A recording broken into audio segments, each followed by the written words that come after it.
Okay. Good evening, everybody. Almost evening, anyway. DJ Styles here at Custom Corpses. Okay, doing the final touches of this sculpture that I'll be molding on Sunday. I thought I was going to be able to do it. Actually, Wednesday I was actually shooting for it. And don't mind the noise. They're power washing the side of my. Actually, not power washing. They're using a hose. The side of my siding on the back of the house. Anyway, let me do this. Let me share my.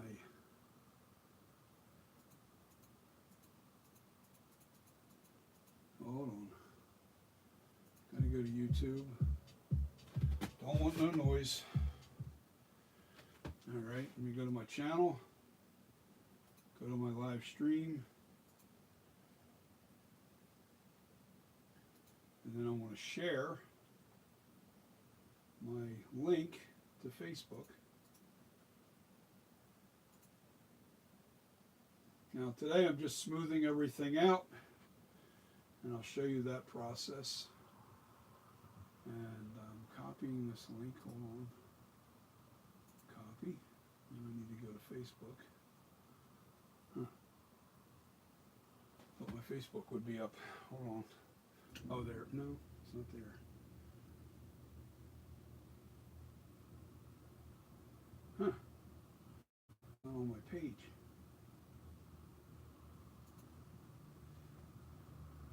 There we go.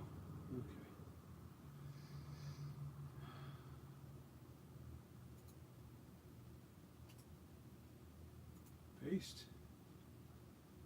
Post. Let me share it one more time. Share.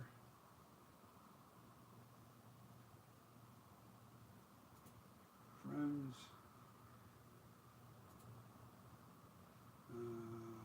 Share to Messenger. Maybe.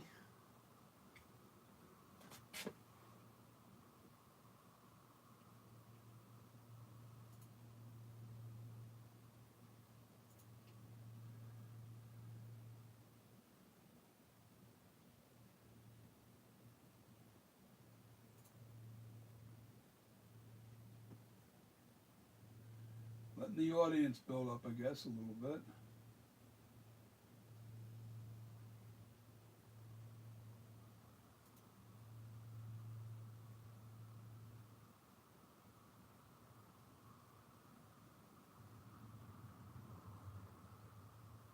Okay.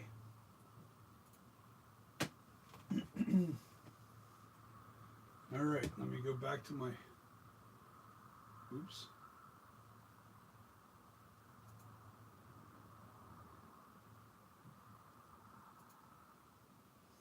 Really? Need to go back to YouTube.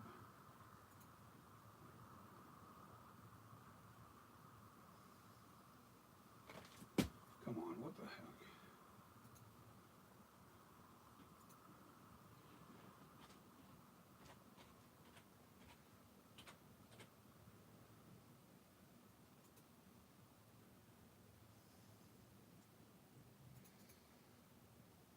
Now,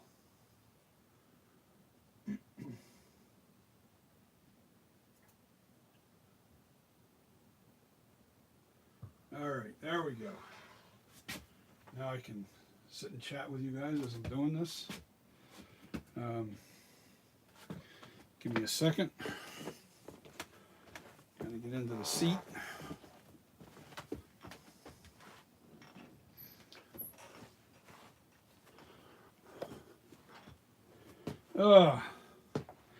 It's very humid and hot in my house. So, I'm actually just trying to get seated here. And out of frame. There we go. Sorry, guys. Didn't need to see that, but you did. Anyway.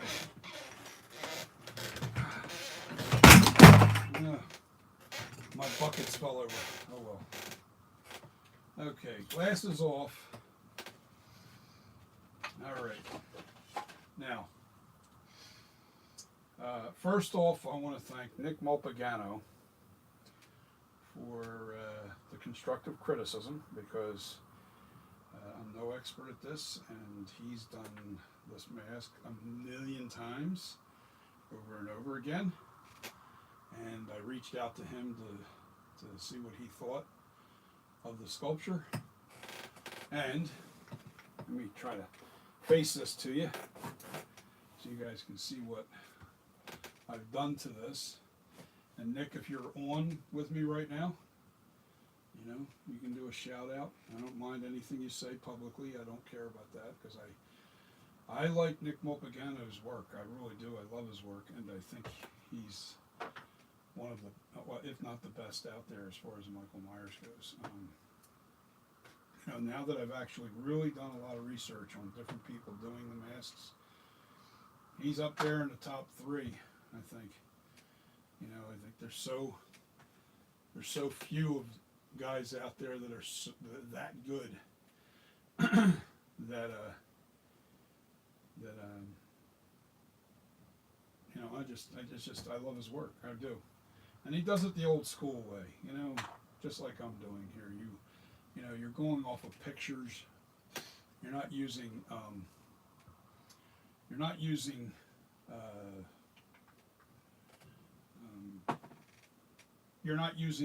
like a 3D printer where you're scanning pictures and you can 3D print this stuff. That is not how we do this. You know, we do this as individual artists. We create what we create. Oh yes, it's still copyright material. It's, you know, the things that we're doing here. And okay, so let's get to what Nick said. And I agree with him 1000%. I just needed his. I really kind of, Nick, I kind of knew it already. I just needed somebody to say it. You know what I mean? It's one of those things. And I like it when another artist that does this, that I respect highly like that, to make their constructive criticism. He didn't do it publicly, which is, that's a great sign of, you know, just a good guy. And but because of what he said, he wasn't wrong. And I'm going to basically show you, not show you, but I basically tell you what he said. He said that the eyebrows, well, not the eyebrows, he made, in reference to the scowl, it looked too squinty, like it was squinting too hard. And I can't really change the position of the eye cuts because of the size of the head, and where the eyes actually are on the head are lined up really perfect here. So if I actually spread these eye cuts out any further from the center here, it wasn't going to work. So what I did was I cut down in here a little bit on both sides, and I took away some of the eyebrow, about 1/8 of an inch on each side. I took some of the eyebrow. Actually, you can see right from here is where the eyebrow used to be, right where my tool is, right here on this side. And the eyebrow used to be right here on this side. So I took about 1/8, a little more than 1/8 of an inch of eyebrow off each side. And it did, it worked. It took away that squinty look, but I can't change the width of this nose and this bridge area, which I think I'm so close to what the actual thickness is of the original mask. I can live with it. All right, but I did take away some of that eyebrow, so it definitely smoothed out. It gave me a better, it just looks better. All right, so thank you, Nick, for that heads up. And I like constructive criticism, even if I already kind of know. I kind of knew it, and I'll reach out to guys like Nick and anybody that's really good at this and has been doing it for years that I respect. I respect everybody, don't get me wrong. But I, you know, when when you're looking at somebody's work and sometimes using references. I use some of Nick's masks. As a matter of fact, the one video I shared, the last video that I did, I explained that I went to one of Nick's masks, one of the videos that he did, that gave me this eyebrow. And I'm pretty sure, I can't remember the name of the video. It's terrible. But I mimicked his eyebrow because it was the only one that I could find that gave me all the angles and really close-up look of what that eyebrow looked like, you know, in the way this is supposed to look. And thank you for, so I copied Nick a little bit on this eyebrow. Everything else is kind of like original, you know, it's like, you know, you're still copying like different things from different people. And like my lips, I tried to make a combination of the flashback lips along with the original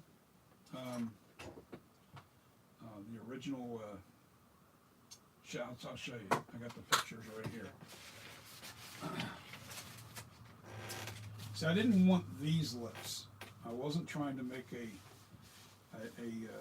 cover art. But this is the one that I kind of went from, and this is an actual Shatner mask from the 70s. And if you can see those lips here, that's how my lips look like. They look like this. You know, that's what I was going for. Yeah. So, you know, that, and let me see what else do I have in here picture-wise.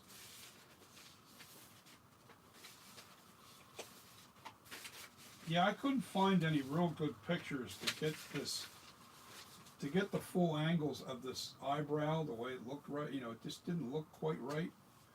And what I realized was the eyebrow falls right where the corner of the eye, I want to say the eye cut is. Right where the cut is, that's where the eyebrow is. And that's when I tucked it back, I'm now dead even with the eye cut the way it's supposed to be. So it is correct.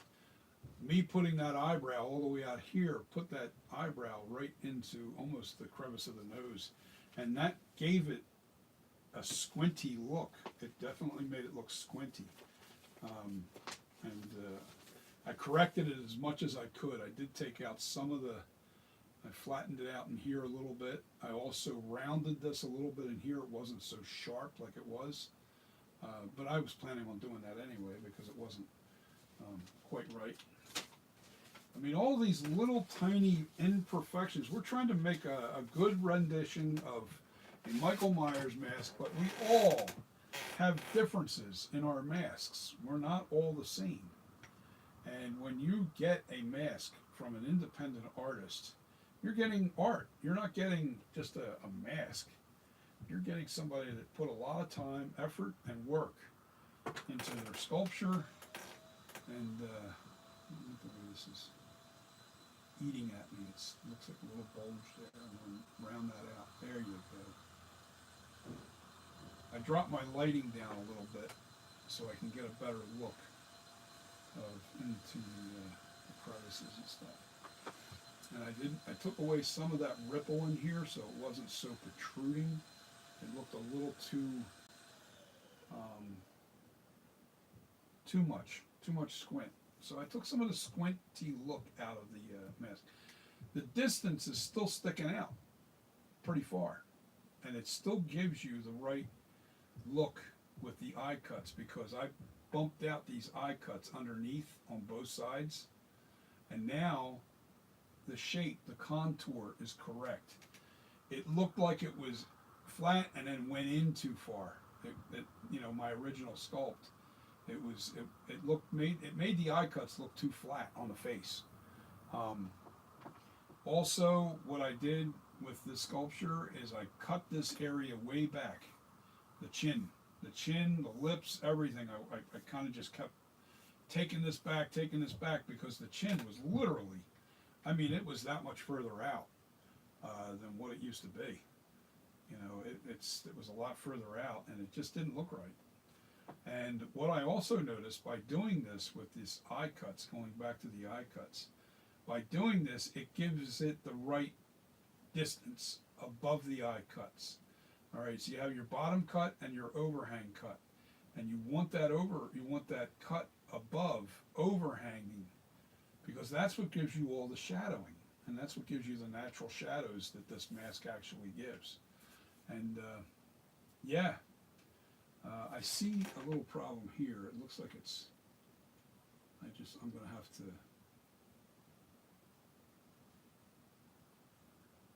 okay, no problem. I just have to recut that because it looked like there was a piece there that wasn't blended right. Okay, so now it's right. But what I'm working on is underneath the chin. I want to texture the neck, look for any imperfections that are in the neck, because I didn't really focus a lot on fixing the neck area yet. I kind of just worked on the face. The ears are all done. Actually, the ears got a little bit of work to do. Actually, no, they don't. Yeah, a little bit of here and there, but nothing big. Anyway, so I got to work on this spot here and show it to you on the side. Let me get this out of here. You know what? No, I don't need that. Okay. I don't need to tilt this up like I had it tilted before. All right, where do I want to stick this guy? Back there. So, what happened was I looked at this dead on, the neckline here, and this side was kind of going uphill just a little bit, the cut on the bottom of the neck, and now I've got it perfectly like the same length. But as you can see, you see how I had to fill that in. So now I need to warm up the clay in my hand just a little bit, and put a little clay in here, not much.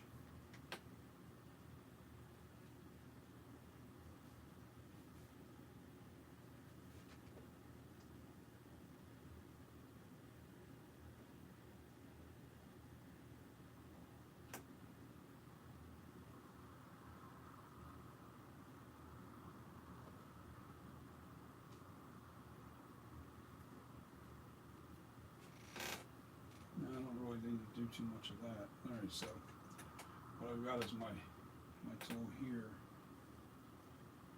and I just want to scrape down that surface so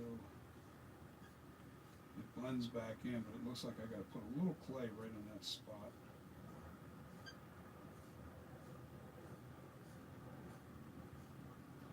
Now this line that I have in the side of the head,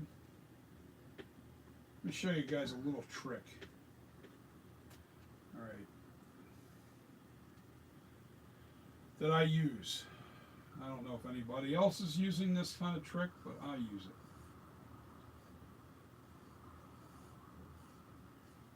When I'm doing, all right, so what I'm trying to find, where this line is, that's the dividing wall.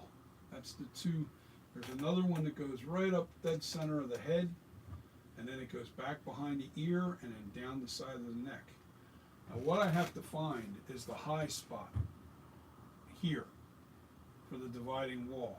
In other words, when I pull the wall, when I take the two pieces of plaster off of this thing, it splits down the middle, but you don't want to lock, all right, from the front to the back. All right, so here's what happens. When I take the back side is on here. When I go to take the two pieces of plaster apart, separate them, they have to come apart like this. All right, I can't go from the bottom up because the chin gets in the way. So in other words, if I were to try to pull the plaster this way, the chin would lock it. It creates a lock. Same thing on the sides of the neck. All right. So what I do to find the high spot on my neckline. In other words, I'm trying to find, like if you look at, like say my hand, all right, that's the shape of the neck, right? I need to find the high spot, which would be right here on my knuckles, all right? So how do I do that? I take a little worm of clay.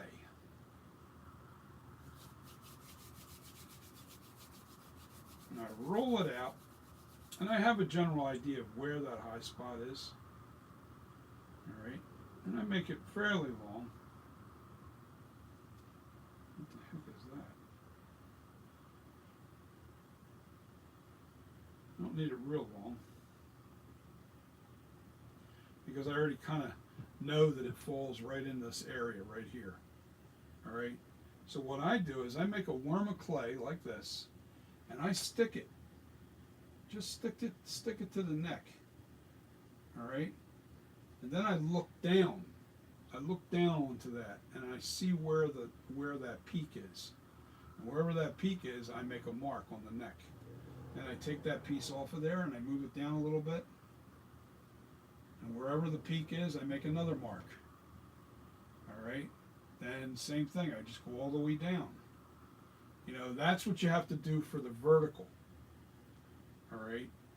I tried using one of these to get the high spot. I even cut this thing so it wasn't so sharp. And it's, you know, it's a shape. I can't remember what this thing's actually called, but it gives you contours. All right. And I tried to use that, and it just messed up the clay, so I didn't bother with that. All right, let me read your comments. All right.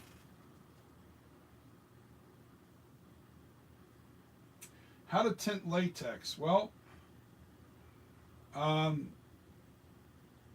they actually sell. I think you can actually use acrylic paints to tint the latex. Don't.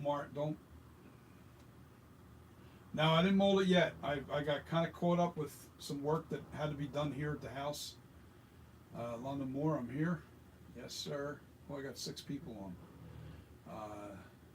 Take off vision. Yeah, so I'm explaining how to find the peak on the neck. I have a little work that has to be done to this area. I had to hold this. I had to fix the neckline. Wasn't quite right. So I'm just trying to smooth that out, make it nice and even. All right, so that's how I find the peak, and wherever I find that clay, since I'm looking down onto that, it shows me the vertical. It shows me the high spot, and then I just make a little mark on the neck wherever that high spot is. You have to have a general idea of where it's at. I already know that it tapers down from this point. I already know that it tapers down from this point. It's where is the highest point in between. And you just kind of take that worm of clay and you start at the top and you just move it down inch by inch, and then you just make a little mark, and that's your high spot. And then when you go to separate your mold, you won't have any locking. In other words, this won't grab to any clay that's back here. Like say if the high spot was back here and I tried to pull that apart, all this would be in the way and it would create a lock. So that's what I'm getting at. So that's what I do with the worm of clay on the thing. The top here, I can actually see the high spot on top of the head. It's roughly about right there. All right, I can see where it tapers this way and where it tapers that way. And it's roughly right about right there. And all I have to do is follow that line, and I take that worm of clay. Once I get to about here, I put it here onto the head, and then I look down on it again. And wherever that high spot is, because you're looking down, and it's shaped like this on the head. See how now it's like that on the head. You can see where the highest point is. You just make a mark on the sculpture, and then you put your dividing wall in on that line. All right, so that's how I do the dividing line. It just makes it so much easier, and it works every time. Okay, so let's get on to what I'm trying to do here. Oh, I should have kept that worm of clay. I'm just filling in ever so little right in here, the neckline. There's a real thin piece of warm clay that I want to get into this spot where there's a little bit of a crevice.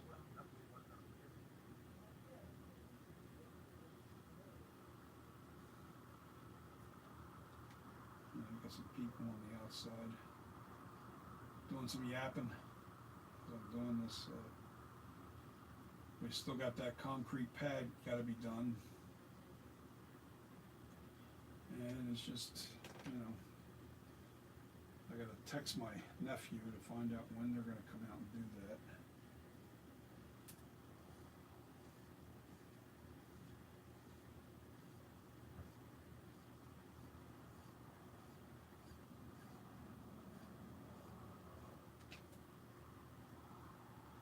All right, and I'm going to give you guys a good look at this mask or this sculpture.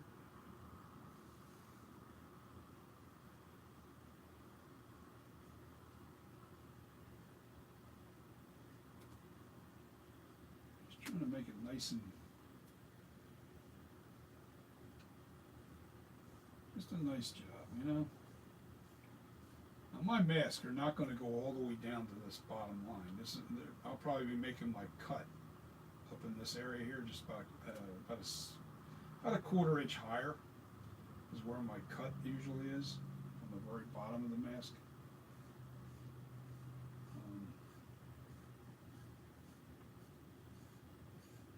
I'm trying to do is get any of the knife marks out of the sculpture on the neck, anywhere I see them. I'm ever so lightly just scraping away any imperfections.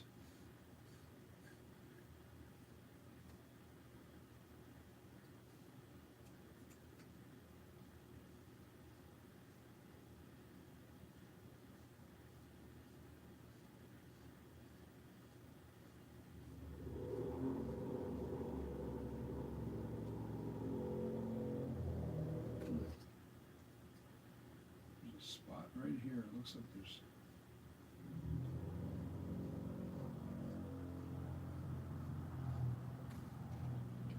looking good there.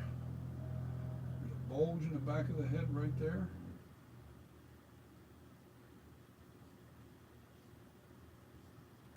Perfect. Just trying to get all the little imperfections out of this thing. I do what they call almost a figure eight. Well, not on the neck, but I kind of swirl my blade when I'm trying to really smooth it out.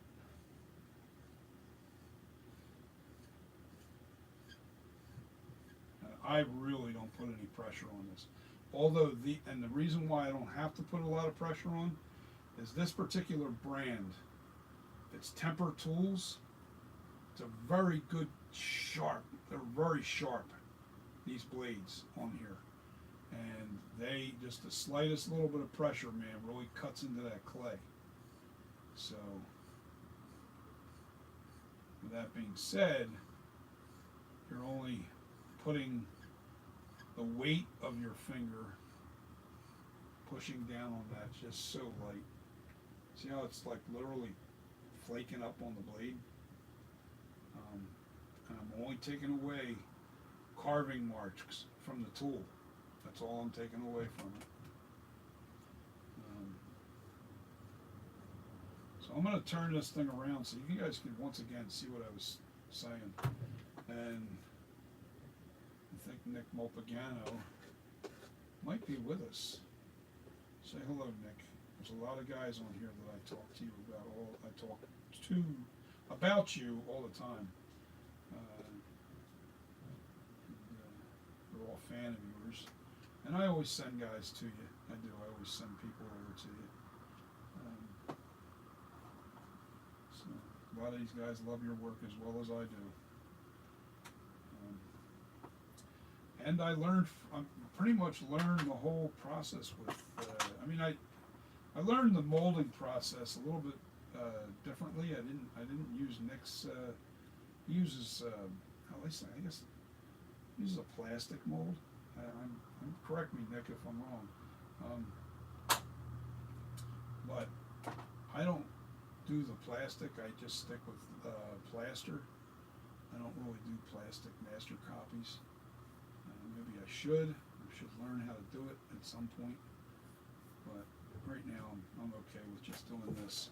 I think I have to, I think what it is, it's important to learn the old-fashioned way first, and then you can learn new techniques.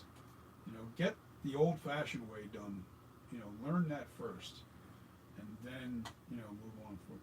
You don't want to jump too far ahead into doing things like this. I can already see there's stuff all over this.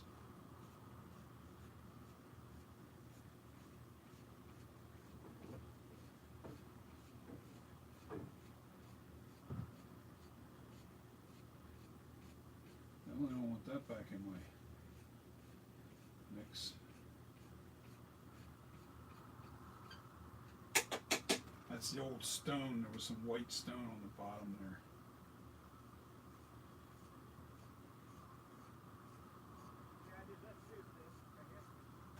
It's crazy. You know, I'm working my way around to it. I just want to make sure that I get all this. It doesn't have to be absolutely perfect because I'm going to weather this. Like I said, I always kind of cut a little higher anyway from where the actual neckline is. I never used that original cut. Let's see what we're at here. Here's the stab wound. And let me make sure that I don't have any imperfections here, which I do. There you go. There's a little tiny hole that I definitely don't want there. But it's so small. I mean, I got a speck of clay to fill that with.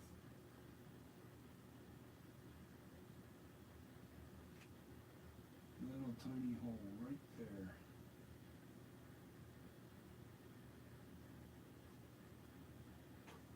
There's another one right next to it. Just a tiny speck of clay. I mean, that is so small. Nick, you're right. Crumbs of clay, baby. That's all you're working with. When you get to the finish line, you're working with crumbs of clay. All right, so now I've got the holes filled.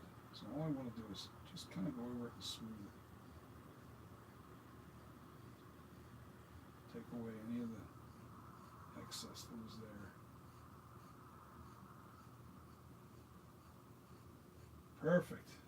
That's what I like to see. Now, the problem is I need this light lower because I can't, there's too much shadowing underneath it here.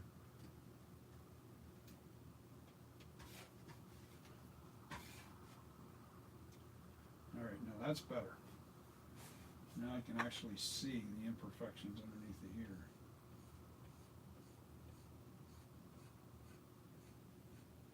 It's all about moving lighting around, and you really have to, I tilt the head back, I make sure that underneath is all right. You don't want to have any kind of like really crazy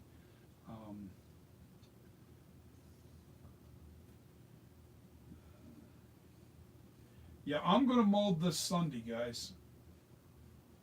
I'm really gonna get, I'm gonna be gung-ho to get this done on Sunday. I really want to get this done. I have to get it done because I need a mask done in time for my brother for Halloween. He needs a mask. And he's been jumping on me, well, when are you gonna do this? When are you gonna do this? I just, you know, I want him right. I want this sculpture has to be right. It really does.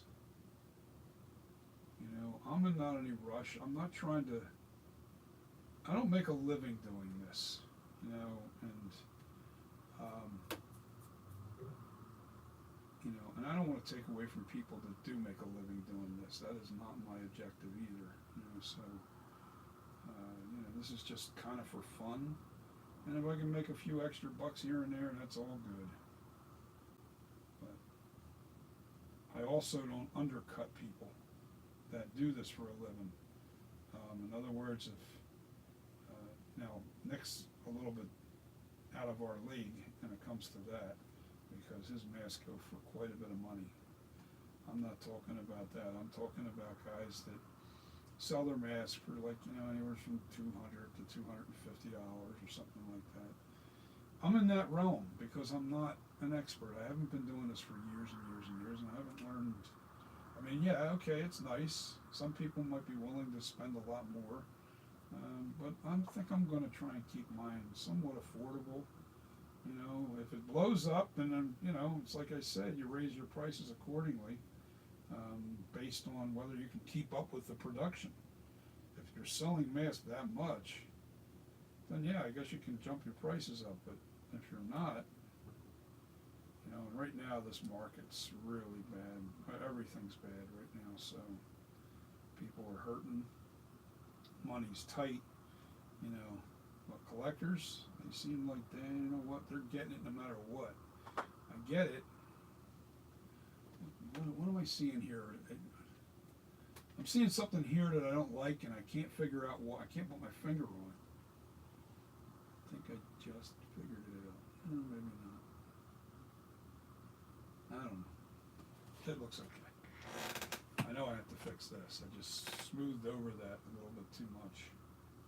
But that's alright. Here's how we do that. I just take my little sharp tool here, and I re-cut those lines in.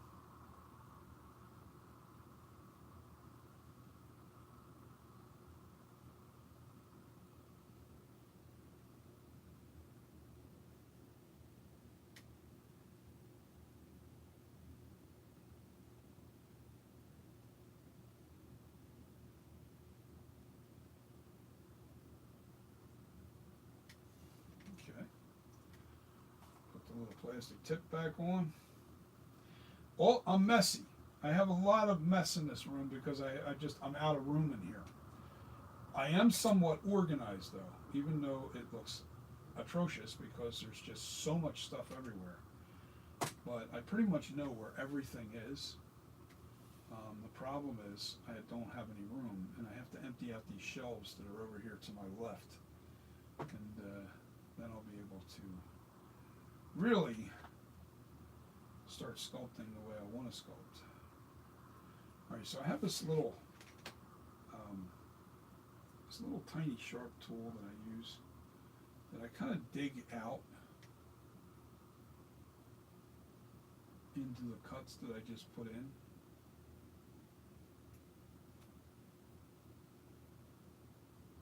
The reason why is because that one particular tool is a little too narrow.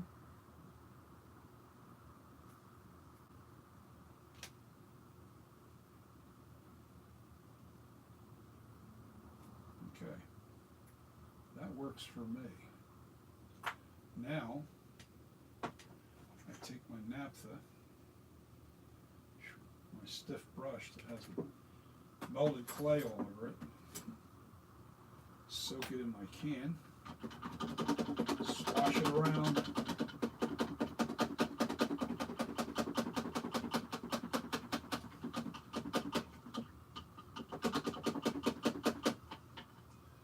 now see, I completely melted that off. Now I'm going to go in here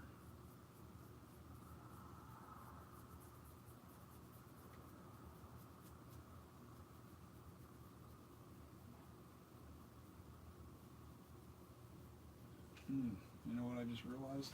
This is starting to, like, it's nice and sharp right here, but yet this area here is losing its, shoot, I don't like doing that when this naphtha is wet on there. Just want to take out some of the, dig into it just a little bit.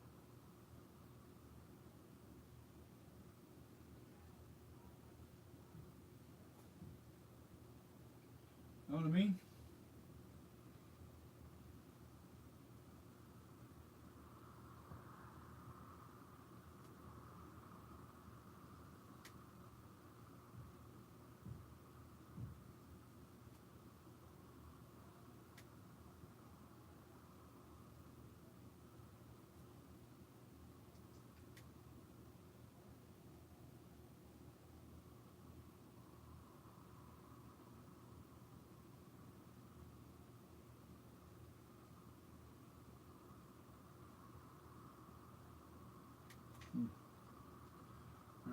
this tool back here because this keeps trying to ride up.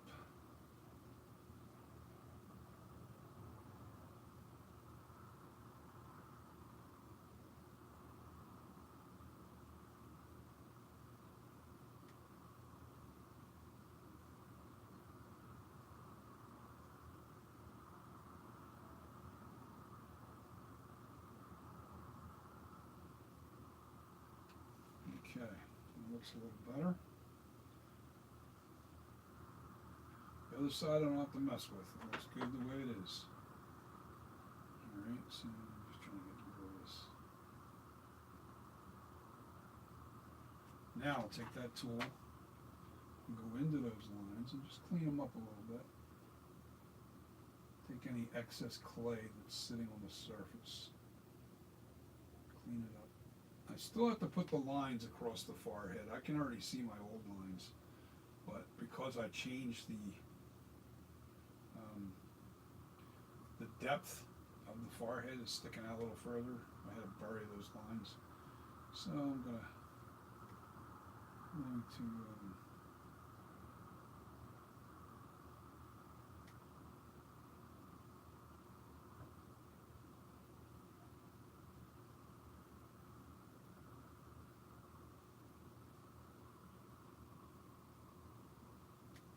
okay. Back to the naphtha. Now this will smooth out all those little kind of burrs of clay. Get me back to where I was. A little better than where I was. Looks good now.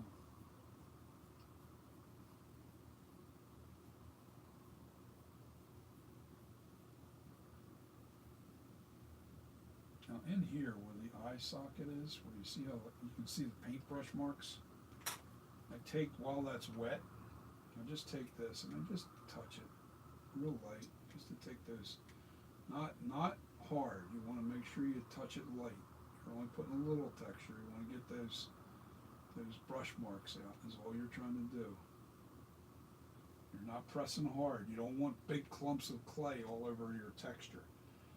Because that's what this will do. The sponge will pull the clay up. Let me read your comment. I had my glasses off, guys. Let me get caught up to your comments. Okay, let's do this. Okay, the last one. Hey DJ, did you mold it yet? No, that's going to happen Sunday. Takeoff Vision. Steve from the UK, buddy.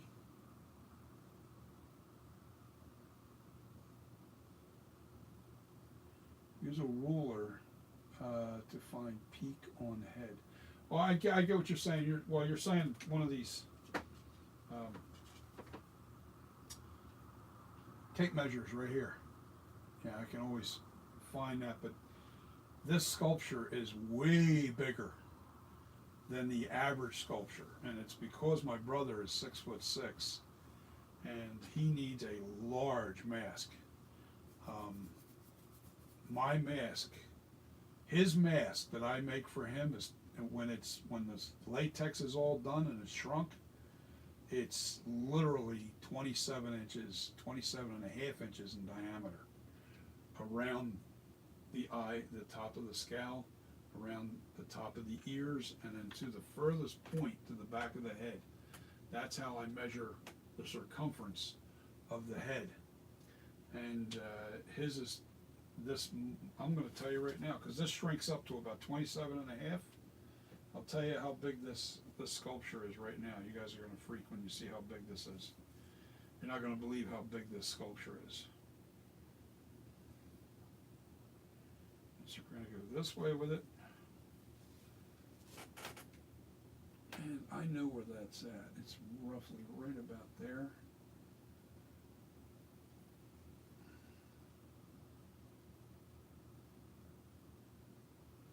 This sculpture is 29 3/4 in diameter.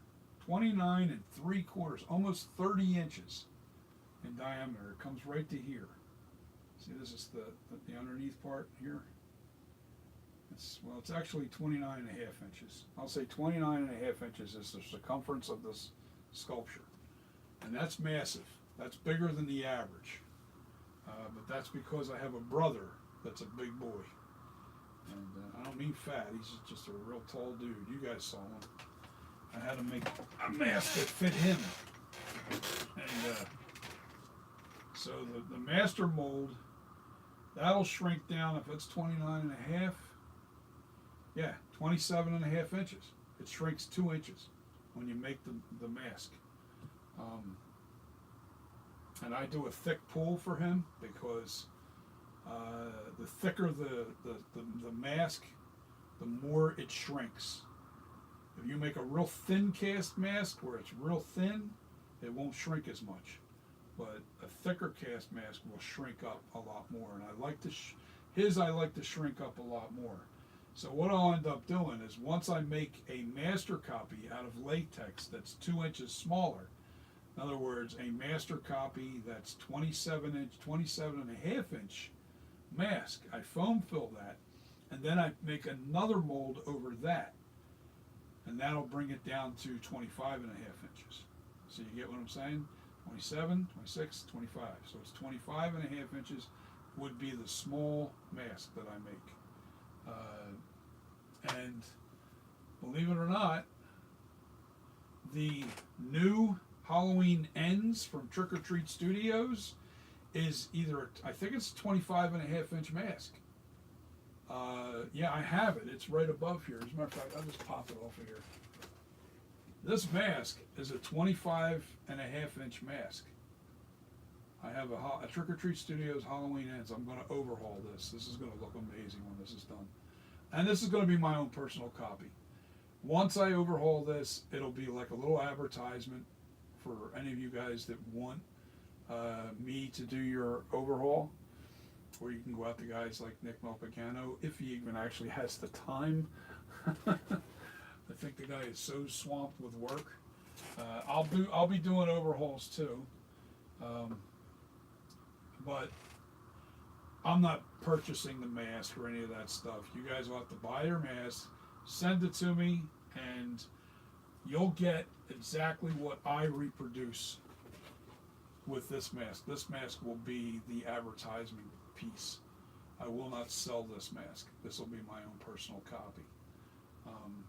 And believe it or not, this mask fits me perfect. You know what I mean? So I was like, yes. Okay, so let me get on to the next comment. All right, that was, did you work on the right eyebrow? Yes, I did. Take off vision. These eyebrows were spread apart just a little bit to take that squint out. I reached out to Nick Malpagano. I sent him some pictures of my sculpture and his expertise. This man's been doing it for maybe 30 years. I don't know. I know he's been doing it a long time. And he told me in a private message that my sculpture looked like it was squinting too much. And the only way that I could literally fix that without wrecking my entire eye lineup would be to take a little bit of eyebrow off of the inside. So we took about 1/8 of an inch off the eyebrow, and I lowered this just a little bit more so this wasn't as squinty or no hard lines. I didn't have this, so it's, you know, all the texture is there. It looks good. I'm happy with the way it looks. I'll give you a more dead-on look. Hopefully that's turned right. There's a little, yeah, there we go. So that is now fixed. The eyebrows, yes, they're just a little bit shorter, about 1/8 inch shorter. I didn't do anything to this side of the eyebrows. I did change this, and I couldn't find a real good picture of this eyebrow. Now let me show you like an angle. Like if you look at this now, man, that looks dead on. And that was the thing. I could never get any really good pictures of showing this end on how this is supposed to be on the original sculpture mask. And Nick Malpagano created a mask. I think it was, I don't know which mask I looked at that he did. I'll let him, maybe he'll post it. But I used his mask because I got a really good close-up of this eyebrow, and I was able to replicate it to a T. And the reason why it all came together correctly was my scowl was not far enough out. And that's what I did. I bumped out the scowl just a little bit. I made these eye cuts right here. I added more clay in this area right in here, and that protruded this area even further, and it looked right. It didn't make the eyes, and it gave it the right slant. It just, man, it all came together just by bumping out that scowl. And I know it's correct in doing so because here is this is a life cast replica in plastic, and it's smaller, of the original William Shatner life cast. And if you look at, let me see if I can get this angle just right so you can see a perfect profile. Okay. Now if I take that profile, let me try and get this. There's a little delay in the camera, so I have to, right, you see how close that profile is now? And what I'm looking at is in here, where this is, where the bridge of the nose is. See how that's almost identical in shape?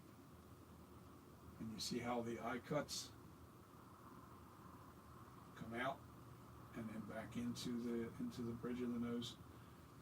So it you know, it's pretty accurate. I even did this. I did all the lumping and everything. That's not cool. Mine's a little smoother than this, but the V cut is correct on my scowl now, where before it wasn't quite right. So there's all these little things that I did to this in the last couple of weeks to really bring it in. I definitely didn't use the life cast. Hold on a second. What happened here? All right, there we go. The lips. These lips are not the same as this at all. I didn't use the life cast lips. I used, this is a combination of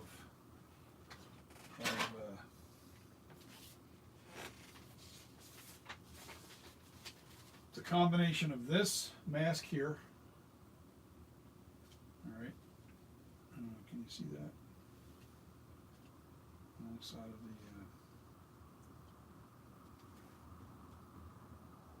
the, and I wanted this to look a little like the flashback mask. So that's what I did to this, and now I'm going to texture all underneath the neck and underneath the chin. I already did all the texturing here. I have to do a little bit of fixing right into here. There's a little bit of, it's so weird. I have this like little, no, that's too big. Oh, I gotta fix that. There's just this little bit of, I saw it earlier, imperfections into the nose area here. It's only tool marks is all it is.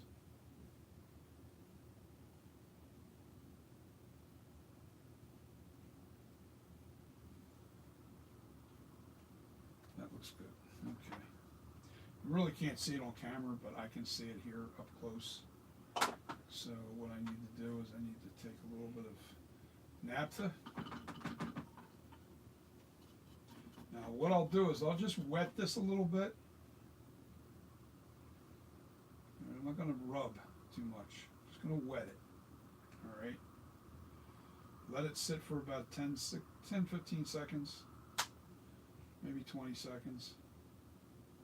All right. Now I'm going to take my little and put the texture on.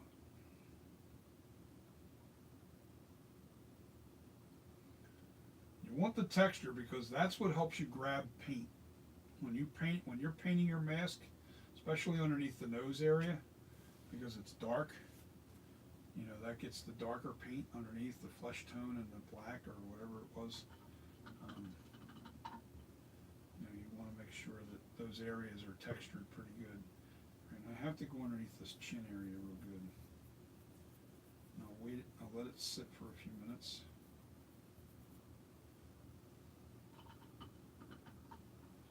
I don't want to put brush marks in here, so I'm just kind of just lightly wetting it.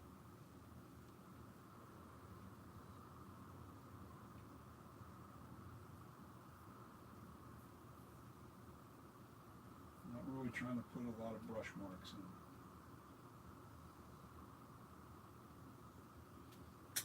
Wait a few seconds.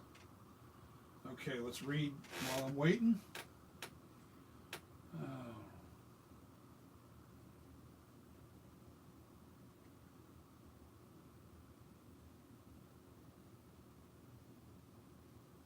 Oh, peak of head. You're talking about up top here.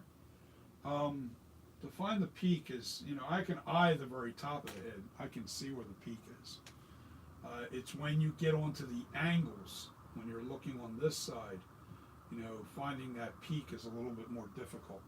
And that's why I use the worm technique, because I can bend that worm to wherever it is. If it's right here, I can bend the worm and I can see the high point a lot easier than I can if I were to try to tilt this back or tilt it and keep constantly tilted. I can take that worm, I already know where the peak is here, I put my little mark on the top of the head for the peak, and then I take that worm and I start working around just to see the high spots. So that's what I do.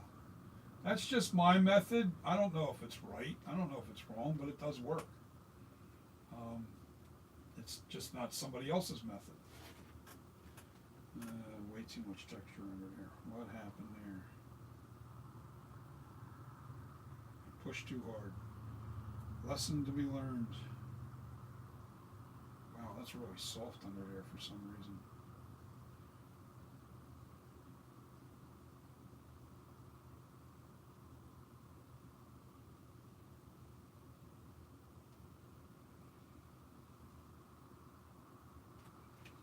But that's underneath the chin, so it don't really matter. Okay, so now we're going to do... Now I am going to tilt this back just a little bit. In this area here, I can see a little bit of a high spot right there. Perfect. And we're going to add... Oh yeah, that texture's nice under there. I like it. I want that texture underneath the neck because that's going to hold the flesh tones. And I only work a little bit at a time because this area here can be difficult because you don't have good lighting underneath your neck area and stuff to really get a good look.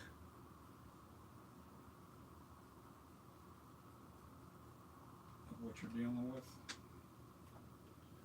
So now, wait a couple seconds. Let's see what else we got to say, guys. I'm reading. Yeah, eyebrows are much better. Yes, you're right. Take all vision. I think I really nailed these eyebrows now, and I did take that squint out. You can see it by me tilting this head back. I can't wait till Nick sees this. It really turned out pretty good. Taking that, it's not as heavy of a squint in here. It definitely looks a lot better. He was absolutely 1,000% correct in his criticism with that. And I really, really, really appreciate Nick kind of holding my hand in spots. I reach out to him. You guys don't know it, but I reach out to him all the time. And always ask him because, look, I've only been doing this for 2 years. So, yeah, I'm a newbie. But I share what I do.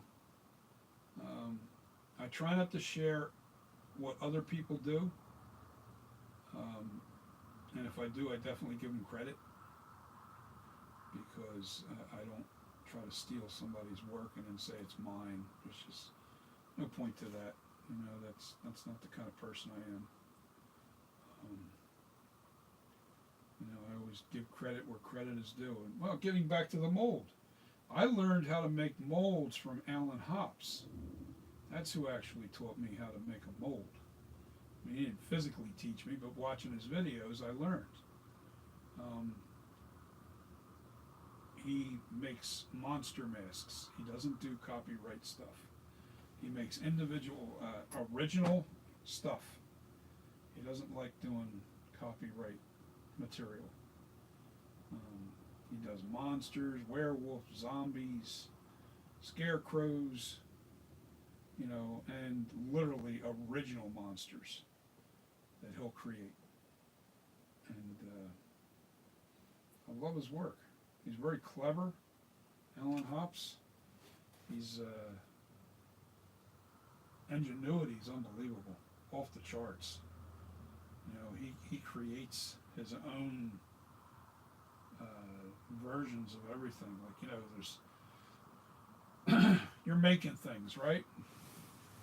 And if you're making props and you're trying to do things for your property, you know, there's the expensive way and then there's Alan's way. That's what I love about this man. He finds other ways to achieve the same effect and sometimes even better than the original effect.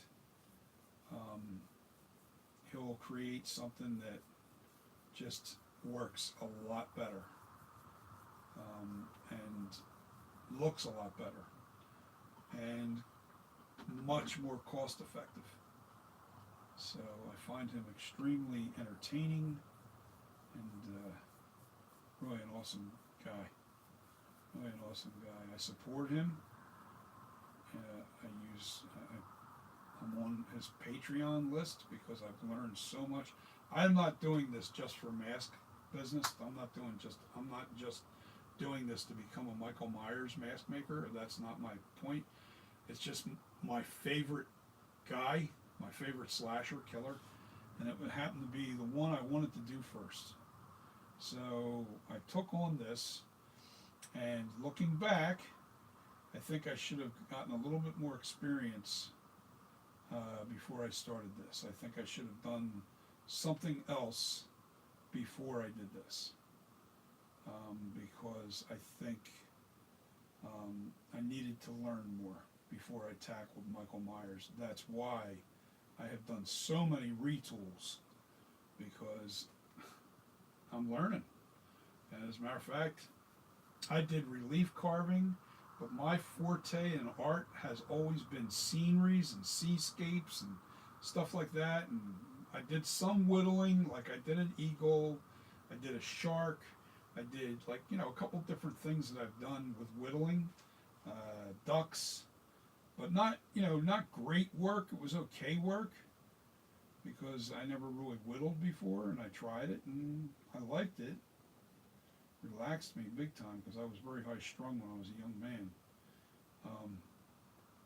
So it worked perfect for me and what I was trying to achieve. Anyway, to get to it, I never really did human anatomy, and this is by all definitions one of the hardest human anatomies there are. For some reason, this thing is definitely one of the most difficult to replicate. And okay, that's textured. I'm just working my way around the neck, and I'm going to keep at it until I get it where I want it.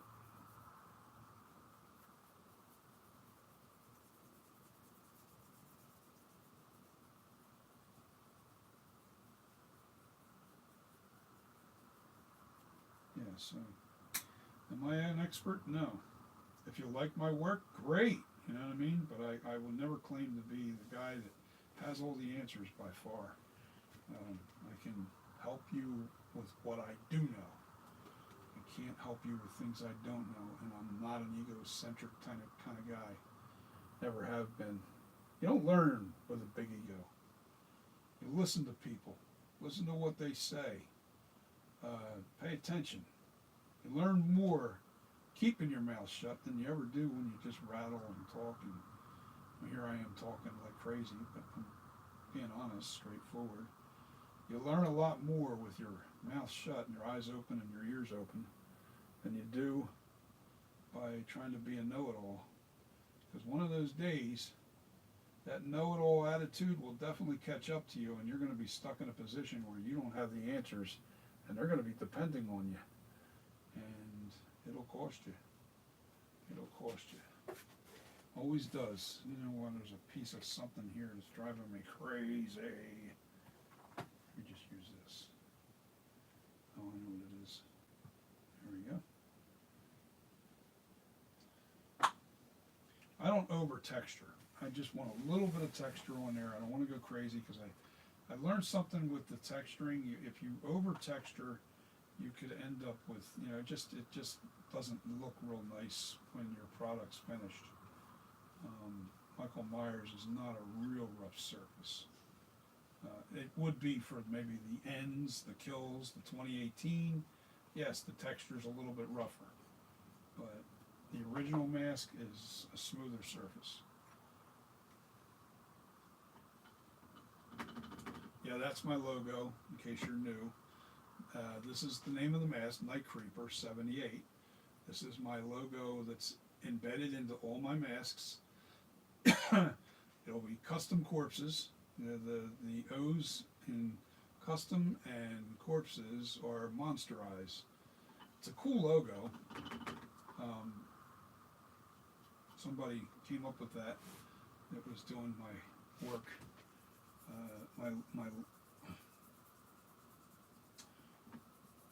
It's copyrighted, protected, the whole 9 yards. Everything's legit. I'm an LLC business. I protect myself in that department, and I made it a legit business because I want it to be legit. I don't want to be. I haven't turned a profit yet in this business because, one, I keep giving away my products. And I'm kind of cool with the YouTube channel. I'm enjoying the YouTube channel. Nah, it's too wet. I gotta wait. Gotta wait. Too wet.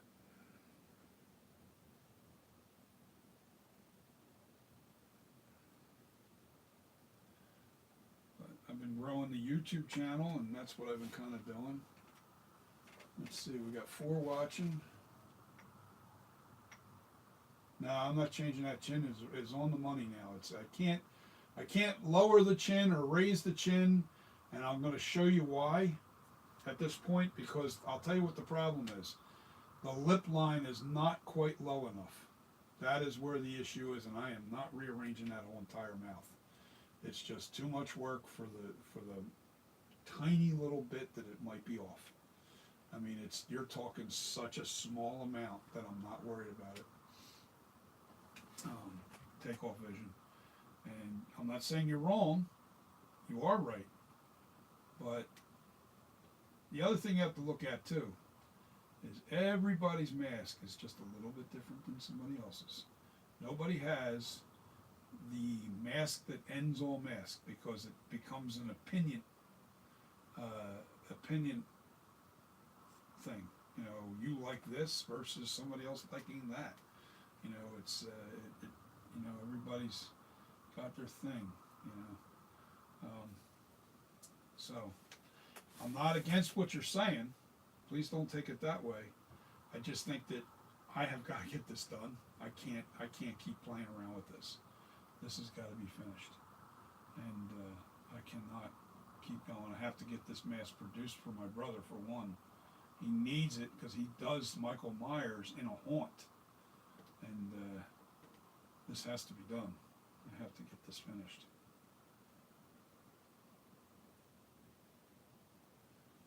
Already did the top of the head, did the back of the ears, did the ears texture-wise. I'm just doing the neck is all I'm doing. A little lumpy on this side, but you know what? I'm just going to add more.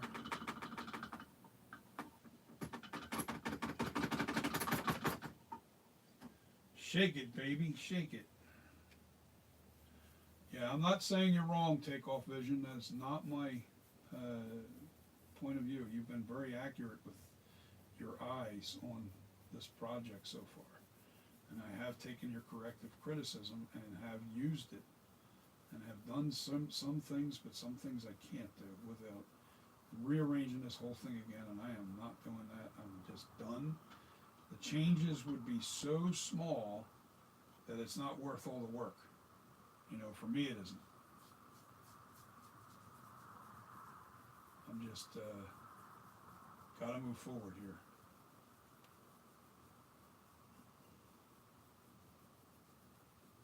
Now I'll let that soak in. So what this naphtha does, it melts the outer surface of the clay, just the outer surface. Doesn't go real deep. I wet it. I don't brush it too hard because I don't want a lot of brush marks. I just wet the area. I let it sit for a few seconds. I want to see that wet area disappear, just to where it starts getting milky looking, you know, and that means the surface is dry with fluid, but yet soft. All right, and you want to make sure that you wash this out. I usually wash my sponges out in a container with naphtha to take it melts all the clay right out of your sponges. All right, so it's dry in here, and there's a little bit of a wet patch right there, and I'm just waiting for that to kind of dissipate a little bit. That's close enough. Now you just go in here and you press into the areas.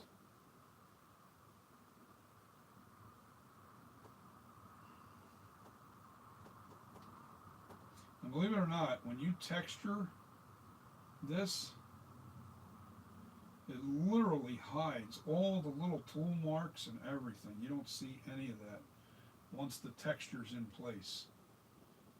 It really hides any kind of imperfections. You know, nothing is perfectly smooth. I don't care how good you are. I mean, you can hide it real good, but you can't.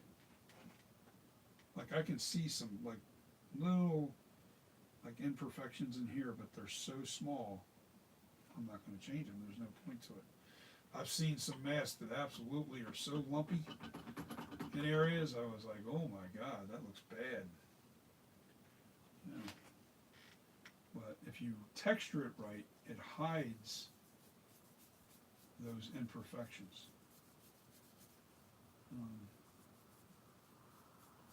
And when it's painted and everything, you don't see any of that. You really don't. You don't see the tool marks. You don't see none of that. When you're doing the clay sculpture, it definitely shows up. Very difficult to smooth out a surface. Very difficult. It takes time, patience, and lots of troweling, lots of tooling, lots of, constantly working the tool. So just remember that when you're on this side. I don't have the line because I didn't do that high point yet, which I'll be doing probably tonight, possibly into tomorrow. I have the whole weekend because Sunday I plan on getting this thing molded. I'll go live with the molding process. Who was it that I'm trying to remember? London Moore. You're constantly asking about the molding process with me, so I'll tell you what, buddy. Be sure to catch me Sunday doing the mold. And I'm actually going to try and do front and back. I want to get the whole thing done in one day. We'll see. I always say that and then run out of steam because I'm older. I'm not a young man. I'm not old, but I'm 20 years away from a full life. You know, I'm 60 years old. The average person lives to about 80. So I'm 20 years away from my, maybe I live to 100. Who knows? But I'm just saying the average person. I've got 20 years of life left, and I just think to myself, how much of that is going to be quality versus quantity.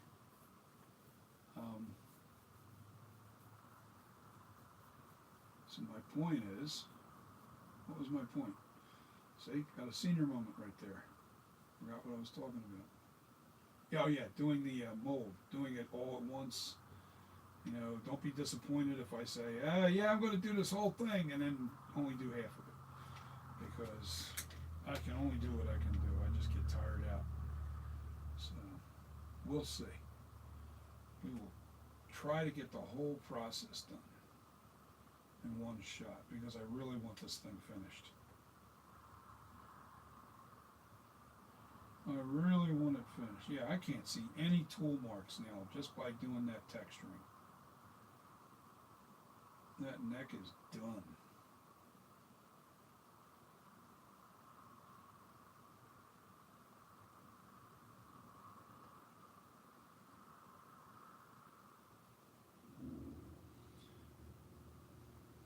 Now, I don't like what I'm seeing inside this ear here. It still looks like it's just a little too tooled. Alright, so what I need to do, I need this bigger. Where did you go? There you are. No, is that the big one? No, that's a small one. Oh, there it is. I got it on this side. Alright, so I gotta smooth this out with this little loop tool.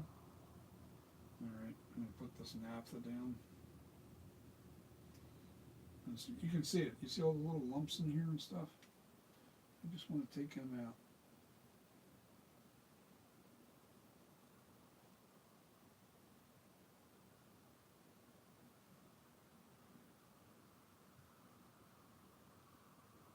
Not looking for perfect, but I'm looking for near perfect.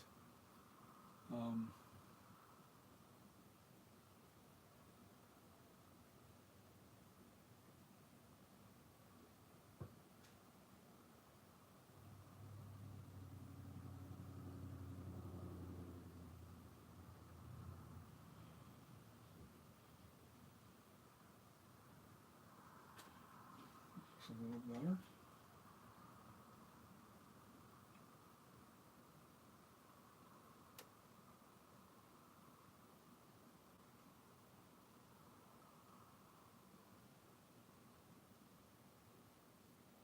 Once I stick some naphtha in there, and I'll wet this real good on the inside of that ear.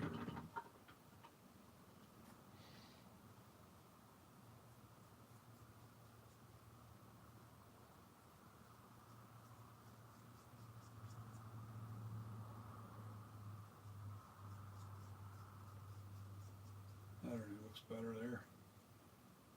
I don't want to mess up all the work that I did there, so I'm just going to leave that like that.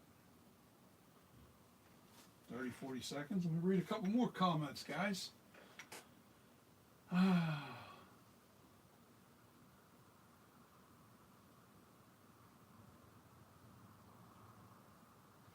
I don't want to do the life cast. I'm actually trying to make it look like the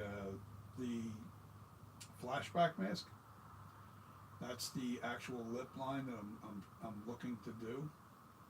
I'm not doing the life cast mask lips. I just don't like that life. I mean, it's really lumpy. This life cast mask. I mean, it's really lumpy. It's bulged right here, really high out on the lip line, and it's sunk in really far underneath here. And that's okay if you're searching to try and do the poster art.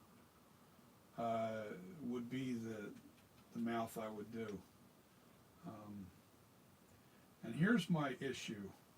All right, and let me show you what I did wrong here.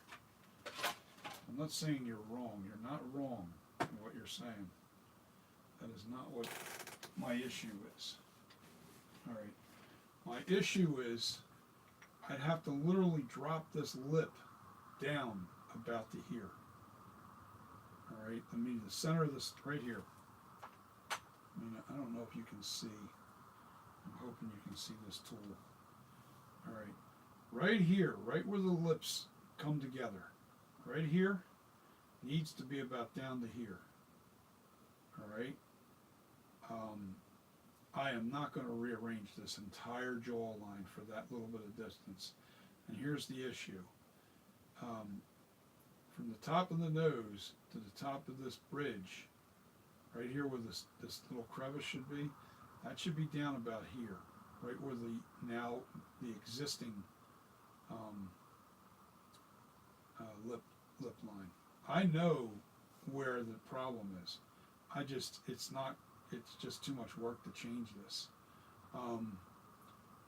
This distance between the top of the lip now and where the chin is, all right, it'll look really goofy. And this is what I've taken. If you take any of the masks, here to here and here to here are the exact same distance. If I change it to this, it's still the same thing. From here to here and from here to here are still the same distance. You get what I'm saying? All right. Mine, if I drop that lip line all the way down, one, it's a ton of work. Then I can shorten this chin up just a little bit. But I have to make sure that the bottom of the lip, where this thing starts where the chin, starts popping out, right here on this line, that from here to here and here have to be the exact same distance, no matter what you do. And right now, they're right on the money. Where it's not accurate is from here to the bottom of the nose. This needed to be a little bit longer. In other words, this line right here needs to be about right here. Right where this protruding lower lip is. That's where that line needs to be. And for me to change that, I have to change this whole mouth. And I'm not doing it. Not doing it. I already made up my mind. I have to get done. I don't have a choice. This is going to be an oversized mask anyway. It doesn't matter. For my son, for my brother anyway. Let me see. Hold on. Why does that look like that? I just saw something in here. It doesn't look quite smooth enough. I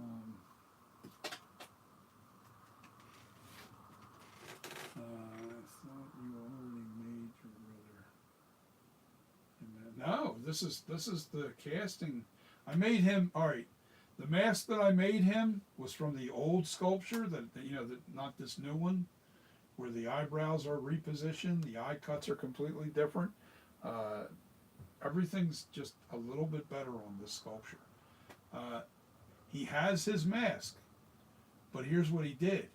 He had it signed by Dick Warlock when we went to Monster Mania, and he does not want to use that mask, not for his Halloween monster, when he does I can't remember the name of the damn place, but anyway, he plays Michael Myers, and he needs a new mask.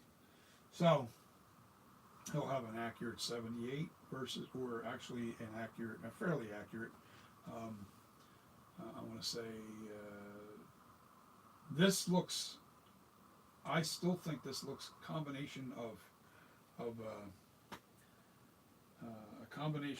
of the original 1 and 2.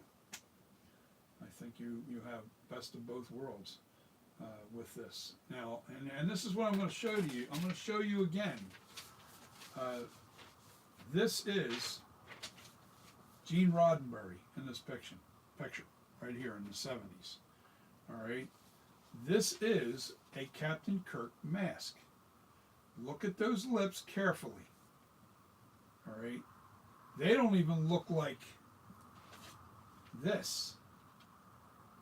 That does not look like that. Those lips look more like mine. Take a look.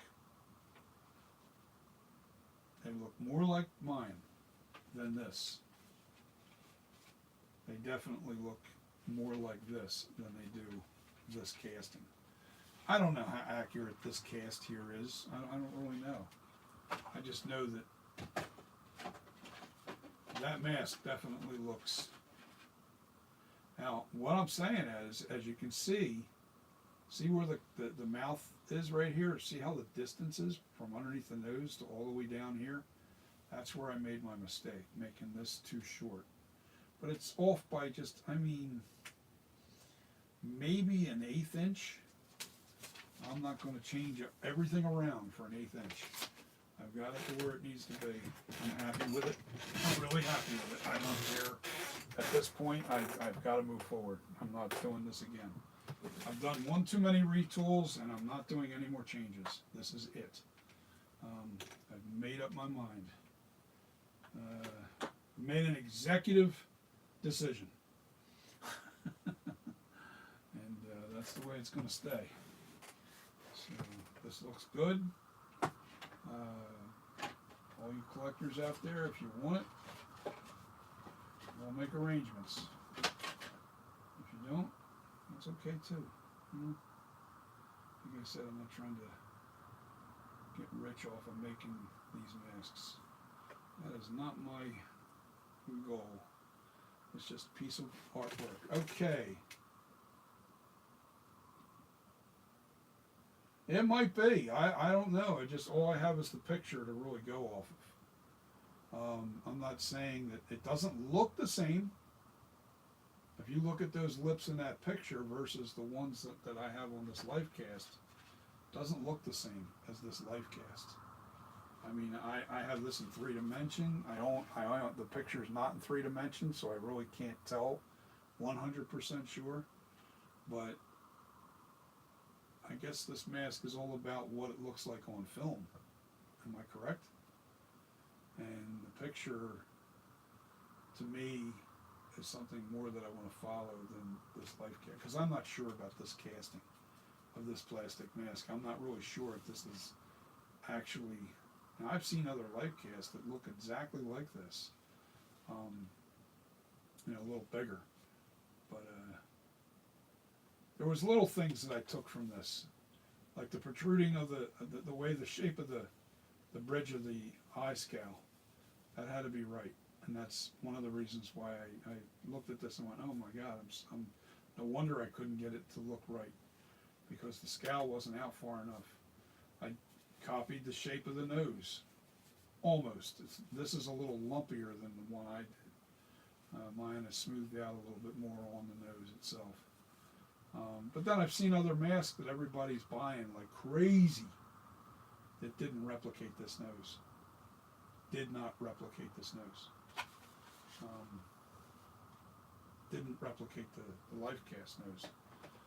I'm just seeing so many masks out there that do really well as far as sales go, that aren't replicas of that life cast. Not at all. So then I've seen masks that do well that don't even look close. I don't know.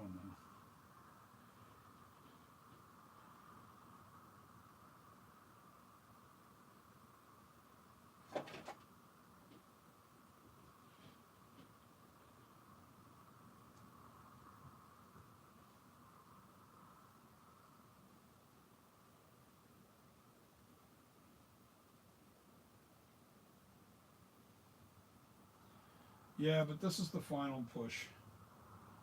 I've got to get this done. I'm not going back to retooling again because of anybody's opinion, because I just can't. I just don't have the time. I got other projects. I got a lot of stuff going on in my real job, along with what I'm doing here. I think that this is a nice sculpture. Yes, I do. Is it your perfect sculpture? Probably not. But somebody out there is going to love this. Not everybody. Everybody's looking for the perfect version. What's impossible? Well, it's not impossible. It's impossible to please everybody. Let's just put it that way. You know, one person will like this versus somebody else will like something else. And I can't base my sculpture off of any individual's version. I have to base it off my version. You know, I listen, and there's a lot of things that I've done to correct the things. And and an artist will always listen to another artist over top of somebody just criticizing because whatever. Um, but when another artist steps up and says, "Hey, this looks a little wrong," and then the first thing I do before I criticize or even judge somebody about their criticism, the first thing I have to realize is, okay, well, let's listen to what he says. Let's see what he sees. You know, even if I'm not seeing it, listen to him. Listen to the person and then see what he's talking about. Figure it out. Sometimes when we're texting on here, I'm not grabbing what you're saying. Sometimes the message gets lost in the text. But not understanding you doesn't mean you're wrong. It just me I have to figure out what you're trying to say. Once I figure out what it is that you're trying to say, then I look at it and I go, oh, you know what? He's right. Wow, he's right. Takeoff Vision has done that quite a few times. So therefore, my thought is Takeoff Vision has a really keen eye. That's why I don't think he's incorrect about the lips. He's not. But I'm not looking to replicate the life cast. I'm really not. I'm trying to do the flashback. Remember that. This is the flashback lips more than anything else because I am going to probably go to making the flashback from here. I may even just use this as the flashback, just give it a different paint scheme. I don't know. I just like the way this looks. I don't think I need to. As far as a 78, original 78 Myers, the 1981 Myers, and even the flashback mask, I think this works for all three. I really do. And then I'm going to move forward with doing the 2018 H40, and I'm just going to age this. So this will be a NightCreeper 78. I am not going to replicate the actual screen. I'm not going to make this mask. This is I'm going to age it to look. I'm going to have all the cracks and everything that's on this mask will be on my mask. But I am not going to replicate this mask. That is not what I'm doing. I'm taking this mask, or I'm taking this sculpture and aging it to look similar to this, but not exact, because this sculpture is not exact to this at all. All right. So, with that being said, now you know the direction that I'm aiming for my sculpture versus, and you'll see the huge difference between this versus that once I start aging this. I thought about it. I'm not going to replicate the flashback mask to a T. I just think that the 78's the 78. Do I want to do a flashback? Parts of me says yes, parts of me says no. On my luck, I'll get that flashback mask really close, and they'll release it. You know, so I think I'm going to stick to what I really originally wanted to do, was make a good Michael Myers mask that gives you hints of all the masks, but yet the most important mask is the original 78. Gives you that real feel, that 78 look, and from there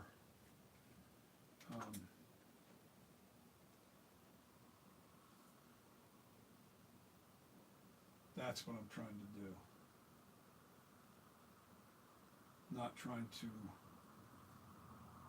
make perfect replicas of something that's already there. Like this ends mask. That's a nice big mask. People with real small heads that had the 2018 mask. Why do I want to make an exact replica of something that's already done and it's from the actual movie mold? So I think I'm just going to just make my ends version out of what I've done here. Everything's going to be based off of this sculpture, not redoing everything to make it look like the ends, the kills, the flashback, no.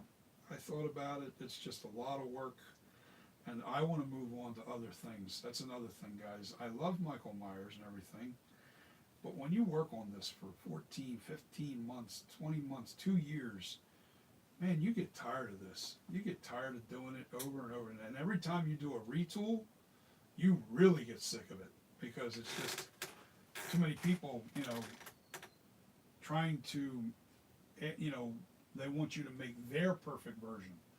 Can't do that. Can't do that. My suggestion to anybody that wants their perfect version, you need to get some clay and start making your perfect version. Because you're going to find that it is not easy. It is not easy. This is a very difficult sculpture. Very difficult. Especially if you're new. There's guys that have been doing it for years that still can't achieve. I'm just trying to get the shiny spots out. I see some spots that have to be textured. Let it sit for a minute. Okay, let me read the comments. I see a couple more extra comments. Sorry for not jumping. I got to keep putting my glasses on and off. Maybe you do a NightCreeper version 2 sometime. Maybe. That's a huge maybe because I'm going to be going into more cosplay, costumes. That's my real goal. I'm over this winter, as I'm actually supposed to be doing it now, but because of my deck not being available to me, and I just don't have a workshop right now. I have no way to really do anything, so I'm kind of taking my time with this. And when my workshop, when I have an area to work, then I will definitely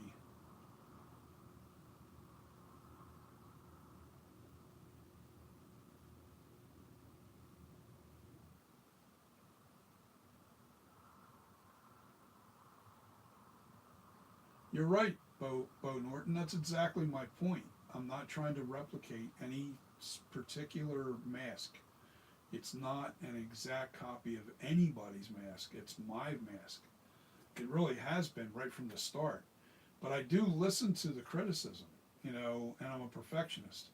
So naturally, anytime somebody gives me criticism, first I've got to figure out whether or not they really have an eye. If they have an eye, I'm all ears. If they're like, oh yeah, you got to lower this, way down here, or where they go ridiculous. I try to be nice with them, but at the same time, you're not going to see change. I won't make those changes. When I trust, or if I agree with the criticism, you will see me make the changes.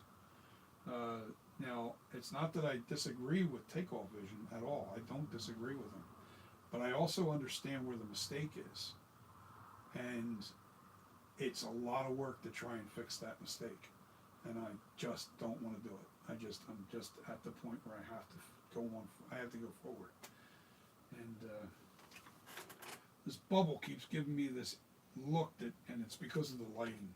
If I jack this lighting up, that issue goes away. All right, hold on. I tightened it.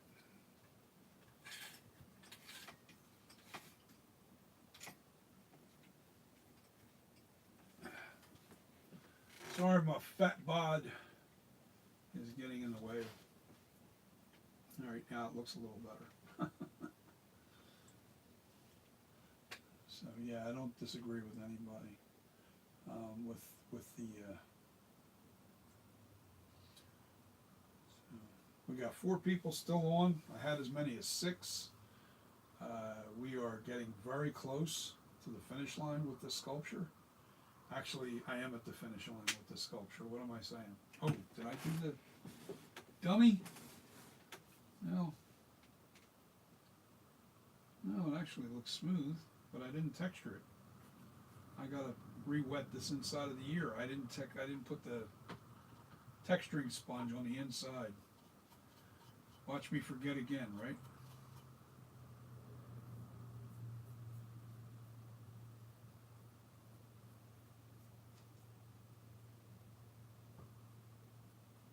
Gotta let it sit for a second. Let that latex. Let that wax melt a little bit. Yeah, I mean, look at that profile, man. That looks really good. I like that profile. It looks good. I'm happy with it. I'm seeing a little bit of shadowing right in here. I'm not so sure about, but let me see if I can. Oh man, I just dropped money. One of my tools. See a little bit sticking out right in here.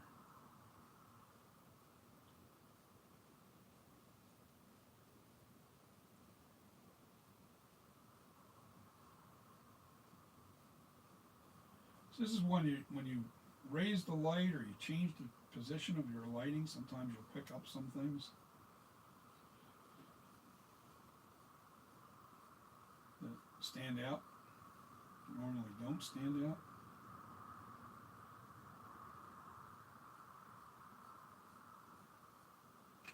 Okay, let's see what happens.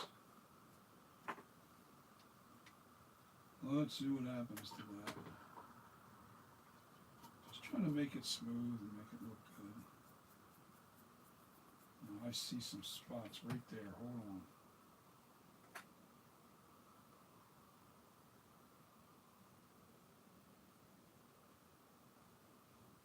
Oh man, all you gotta do is just take a little too much off and you see tool marks.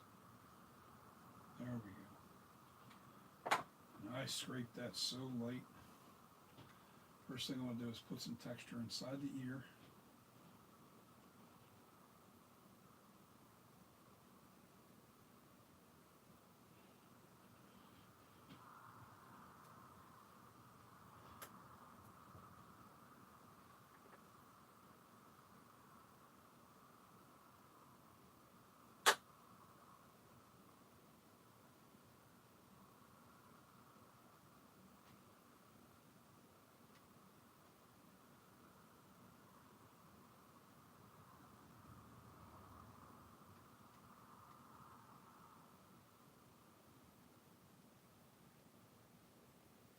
Looks a little better.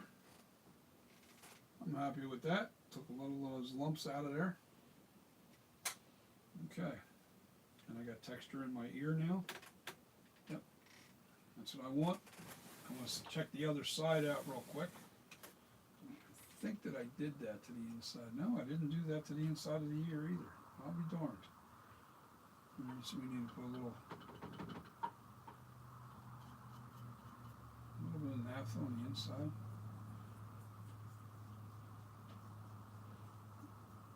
The reason why I like the texture really is because it gives the paint something to grab to, but you don't want like all these little balls of clay sticking out, really big pieces. If you make it too soft and you don't let it dry a little bit, you'll get these big clumps of clay, and that's not what I'm after. I'm looking for just a little bit of texture. Not big clumps of balls of clay. Okay, I gotta.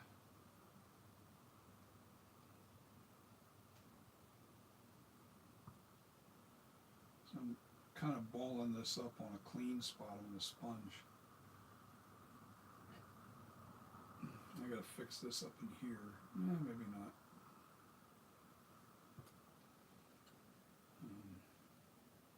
That's the hairline for the sideburns.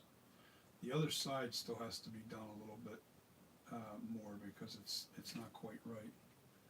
It's not evident enough. I mean, I'm debating on whether or not I want to put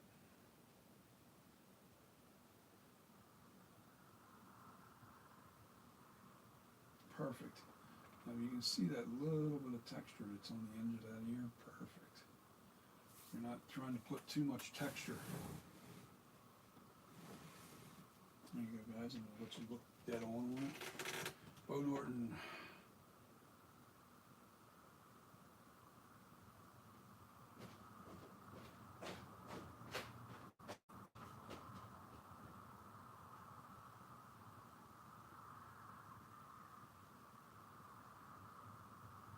Yeah, well, yeah, no, I'm not going any further left on it. No. Everything's good. Everything's good. I actually had Nick Mulpagano correct this. Uh, the way this whole thing looks here. This was too narrow. The eyebrows were in too far.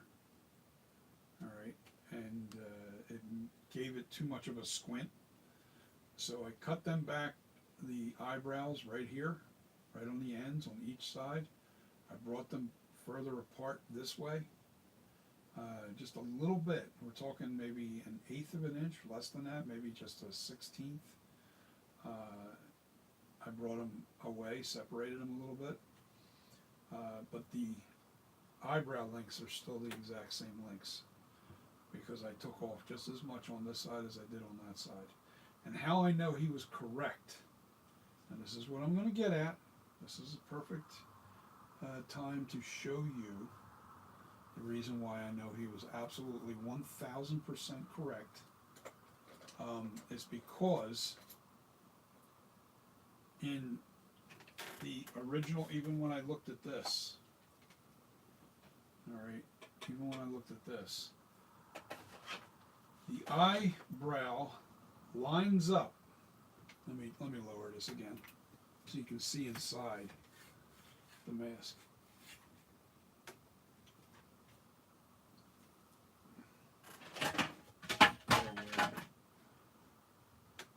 The eyebrow, the start of the eyebrow right here lines up with the furthest point of the eye cut, right where that little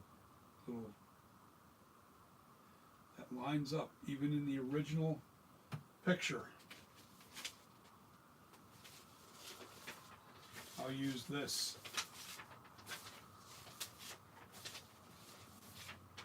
For example.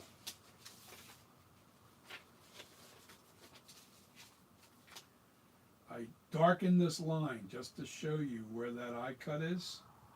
See how that lines up with the start of that eyebrow? Right there. My eyebrow was way over into this area, like that far. All right, and same with the other side.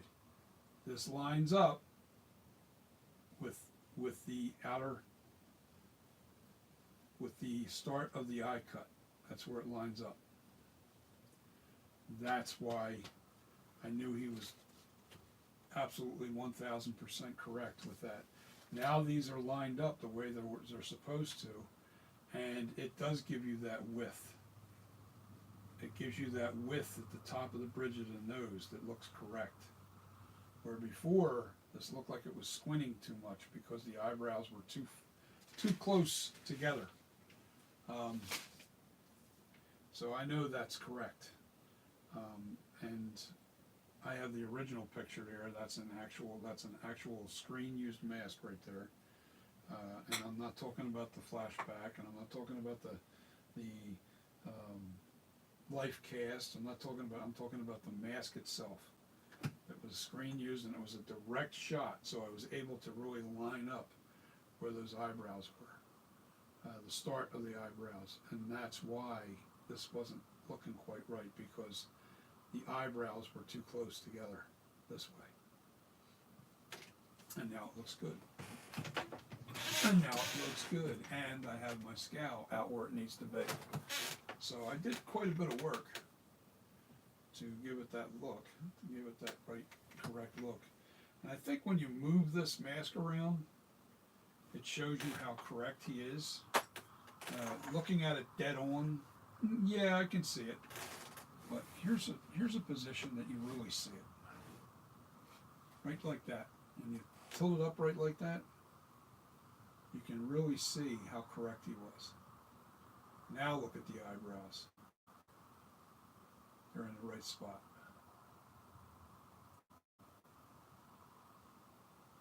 Oh yeah, baby. I'm excited for this. I am. I'm excited. I hope you guys are excited. I hope you guys try to get one of these when this thing's in production. I'm looking forward to it. The only thing I got to do now, let me think. Make sure I got everything right. Yep, I got to put the dividing wall on it and mold it. That's it. between now and Sunday, I'll be working on the dividing wall, and the ears have to be done with clay because I got to shape them around the backside of the ears. I may. No, I don't need to. It's there. I can see it well enough because you see the glue line for the hair on this kind of disappears when it gets in here. But my plan is to actually put tacky glue on that line. You know, once I start making, you know, when I start doing the hair, I'm actually going to put tacky glue on there, and I'm going to use a real fine hair and put it into there so it's accurate. Same with the eyebrows. Just a real fine hair inside the eyebrows. The way the original mask was. When they pulled off the hair, there was still a little bit of hair left on the eyebrows, just a little bit. And they painted over top of it. But I'm going to do the same thing. Put a little tiny bit of hair, real fine hair. And I'll put that on top of the eyebrows, and then I'll peel it off and scissor it so you feel it on there. Anyway, that's what I'm going to do. That's how I'm going to approach this mask. Yeah. So what do you guys think? All right, are we close enough? Are we ready to move forward? Are we ready to? Would you want this mask in your collection? That's the question too. Would you want this the way it looks right now in your collection? There you go. Some may say yes, some may say no. I won't get offended. Don't care. You guys, it's your opinion, you know. And I don't mind. And I think I get too much. That's just lighting. Okay. I thought that was dug out.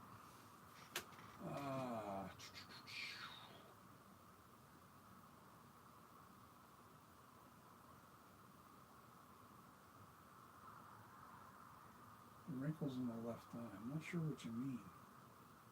You got to remember, the lighting's not exactly giving this all the details. You can't really see the details on much. Let me try something. Let me jack these lights all the way up the way they're supposed to be. And then they splash down on top of it.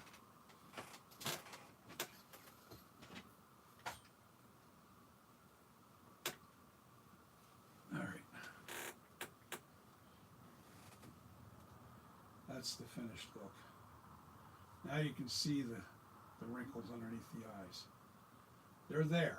It's just very subtle. I don't want it to be too dramatic because it's not supposed to be. You know, even on the life cast, that's down on the floor now because it fell. The life cast is very subtle. All in here is very subtle. Lumpy, just like this too. Only mine's just a little bit different, you know. Like I said, I'm not trying to replicate any one particular mask. I am not doing that. That is not the goal here. The goal is to make my own version of Michael Myers. And I'm gonna say this.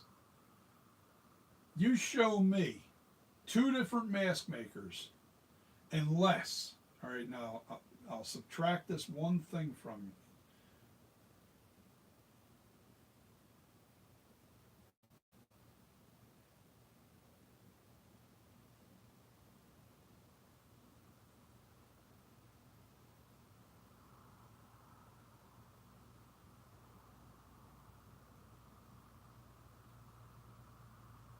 One tub of monster clay. You're not doing anything wrong as long as you have the mold of your sculpture is big enough. All right. How big do you want to make your mask? How big in diameter do you want your mask to be, Bo Norton? Bo Norton, how big around do you want your mask to be? All right. You always have to make your sculpture 2.5 inches. I would say 2.5 inches to 2 inches to 2.5 inches bigger than what you want your actual mask to be. So if you want a 24-inch mask, you've got to make a 26-inch diameter mold or clay sculpture. a 26-inch clay sculpture. If you're like the Ed head is very narrow, all right, and it's long, but it's narrow, and it's not as high as like this here. I had to add a lot of clay to this to get to where I needed to be. This is almost 20. This is 29 and a half inches because of my brother. This is the reason why I had to make such a big mask. To make a 27 and a half inch mask, I had to make the mold, the sculpture had to be 29 and a half inch to make a 27 and a half inch. And he's a big fan of making sure that you can't really see his eyes. He does not want his eyes highly noticeable. He wants his eyes sunk back into the mask further. So what I did was I made sure that this was correct, this way in height. But I made sure that I made the back of the mask a little bit further back than where the eye cuts are, because now his eye line is back here somewhere, like about that far back.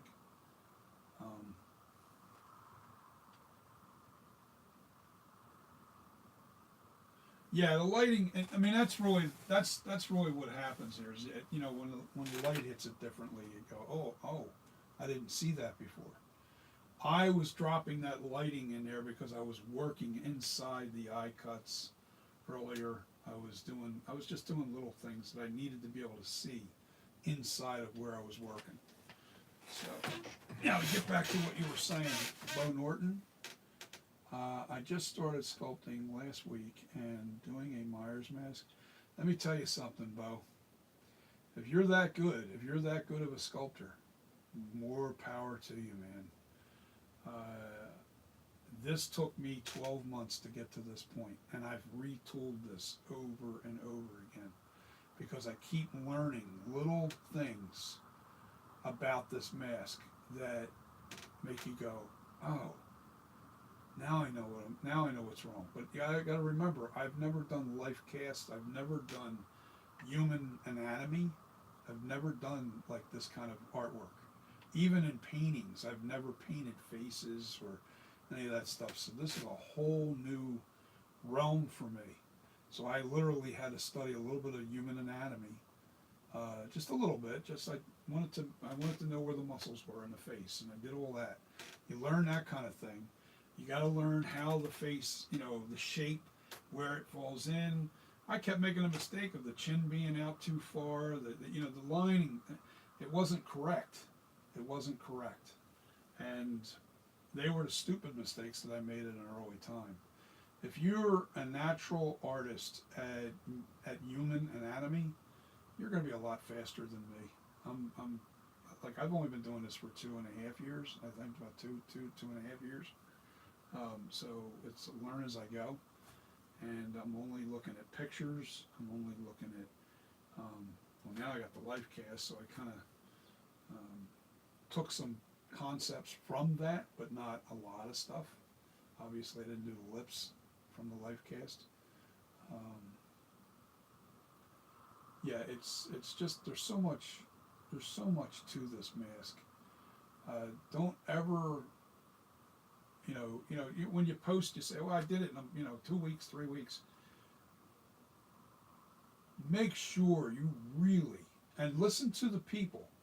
Put your sculpt out there to people, Bo, and try to get like guys like Takeoff Vision. They're not going to criticize you to hurt you. They're not out to. I wouldn't criticize to say, "Oh, well, that looks like crap." I'm not going to do that. I'd rather give you constructive criticism to help you make it look better. If you're doing a Rob Zombie, I've never touched that mask, so I don't know the ins and outs of doing a Rob Zombie Myers. But always listen to the people that follow you. I really do believe in that. Takeoff Vision has been a great set of eyes. I'll tell you another guy that's real good, that's sometimes on here and sometimes not, but he's real good. And Nick Malpagano, reach out to him as well as a professional. That guy's been doing it for a long time.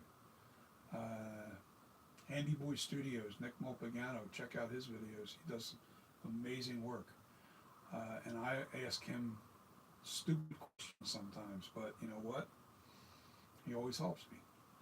And I always make sure that I shout out to him, and I always make sure that I send people to him for certain things. Somebody the other day wanted some advice on herring, and I suggested he goes to Nick with his hair jobs, because that's who I watch. I love the way Nick does his hair work. His hair is amazing. What tools do I use for smoothing? Well, all right. I'm gonna be one. It has to be how comfortable are you with your tool. So my tool versus your tool might be different.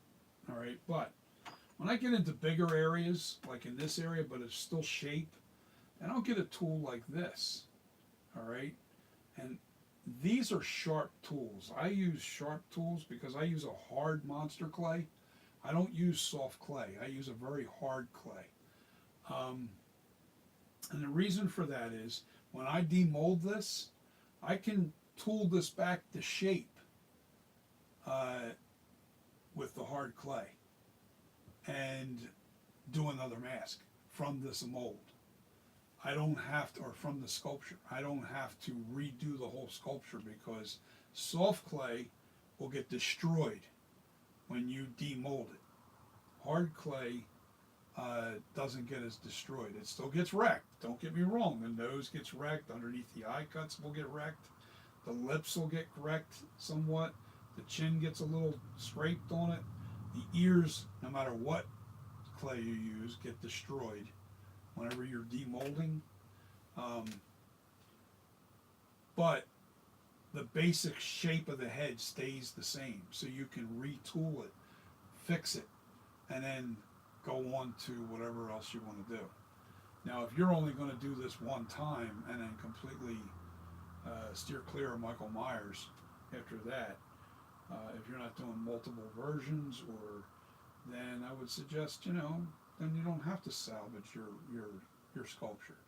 It's a little easier to work with a medium hardness than it is a hard clay.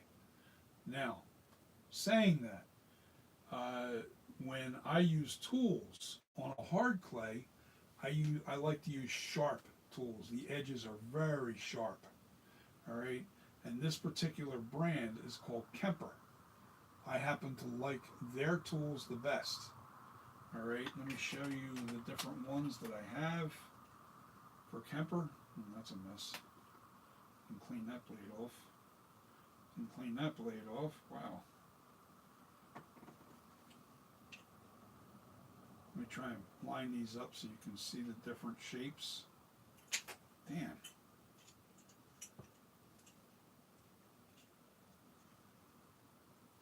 Well, that's some of them. I got one more over here. And I use these tools, basically. I like Kemper for hard base clays because it's a very sharp tool. Now, when you go on, like, say, Amazon, these are cheap. These kind of tools, and it's got clay all over the handle, but you can see it's got like a diamond bit, and it's made out of aluminum. But this bar here, it's got two sides. One side is sharp on the loop. One side is sharp and one side is not real sharp, but kind of smooth. One side's designed for cutting into the clay. The other side's designed to move clay. All right. So remember that. And these things are cheaper, but they get into small details. And then you've got the other stuff, like these tools. It's just a real thin wire, but they're not cutting. They're very smooth. It's not a very good cutting wire. Let me see. You can't really see that. I'm not really good at cutting, but All right, so let's get to this point. I'm going to explain this. I use a sharper edge tool, and I ever so lightly, and I make sure that I get light on it in every direction, and I smooth it out with the blade, whether it be like in here. Like in here is a little bit of a divot, so I'll use that shape and I'll smooth that out. I'll smooth it. I'm using just such a light pressure on there to smooth it out. And I see any tool marks, any kind of lines where my tool marks are, I make sure that I go across that and I kind of scrape them off and I smooth them out that way, and I go in all different directions to make sure that I don't just dig into one direction. You do back and forth in every direction, and you make sure that you don't have any tool marks in your sculpture. Then the final step is naphtha. All right, you brush it on, just like I've been doing. That's what I did in this video, was actually smoothing out the neck. You wet an area, don't brush real hard. You just take that naphtha and you wet the area, let it sit for about 3 minutes until you don't see any wetness anymore. What that did was soften the very outer edge of your clay. Then I take a little sponge, a texture sponge, and I just tap it real light. All right, and that will give you a texture, which is also good for holding paint. When you go to paint your mask, you want a texture on your mask. You don't want it to look lumpy and clumpy like you got all kinds of like little beads of clay all over the place. You don't want that. Oh man, wow, I must have smacked this thing somewhere. Hold on, let me fix this.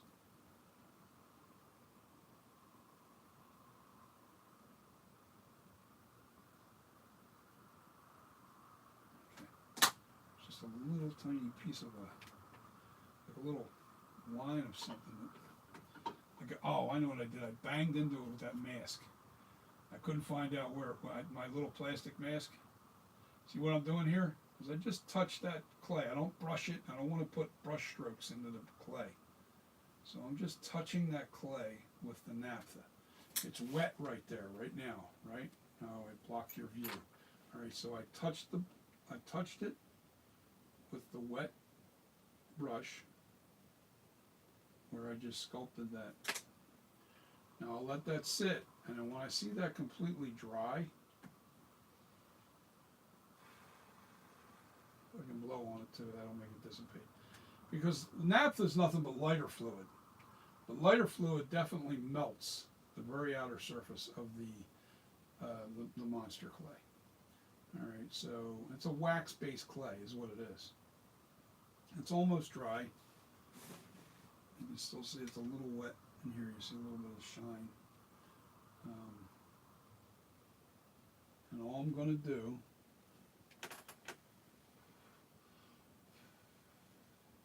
I don't want to see any moisture on there.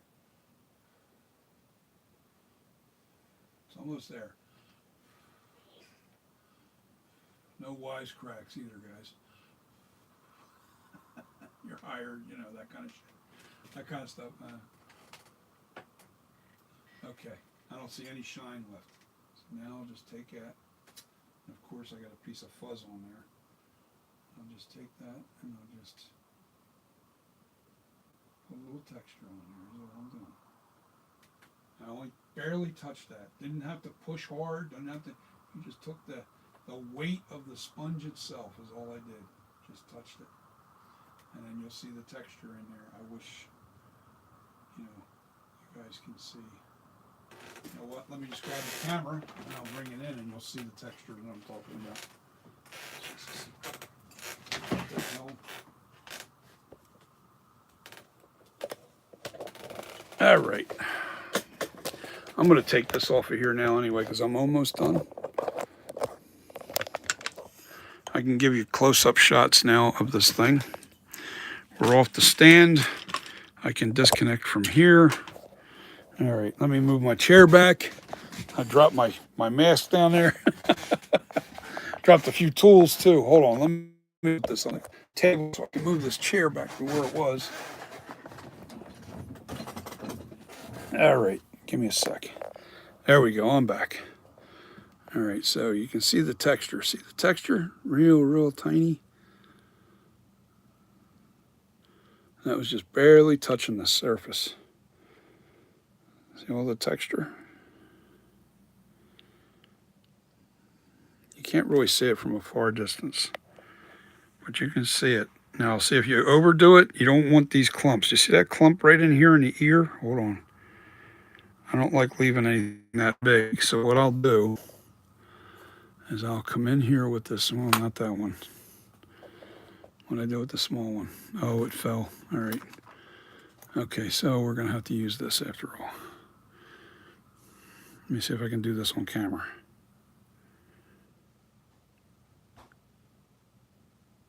There we go. I took it off.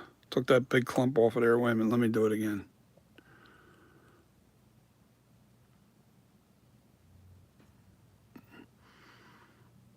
And I didn't wreck the tank. Oh, yes, I did a little bit.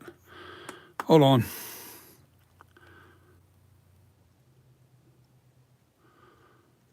All right, now you can take a look. See how I fixed that? Some of that texture off of there. All right, so we're going to zoom out just a little bit. But that's what I did with the texturing. You know, I can zoom, I can come in close, you know. And that's how you want your texture. You want your texture not to be too lumpy, not too big. You don't want no big clumps of clay. And the trick to keeping that clay from getting real lumpy like that is putting, like you see up in here.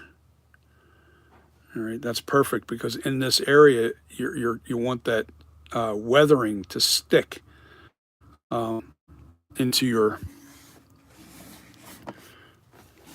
when you start doing the weathering treatment, when you start painting, you'll see, yeah,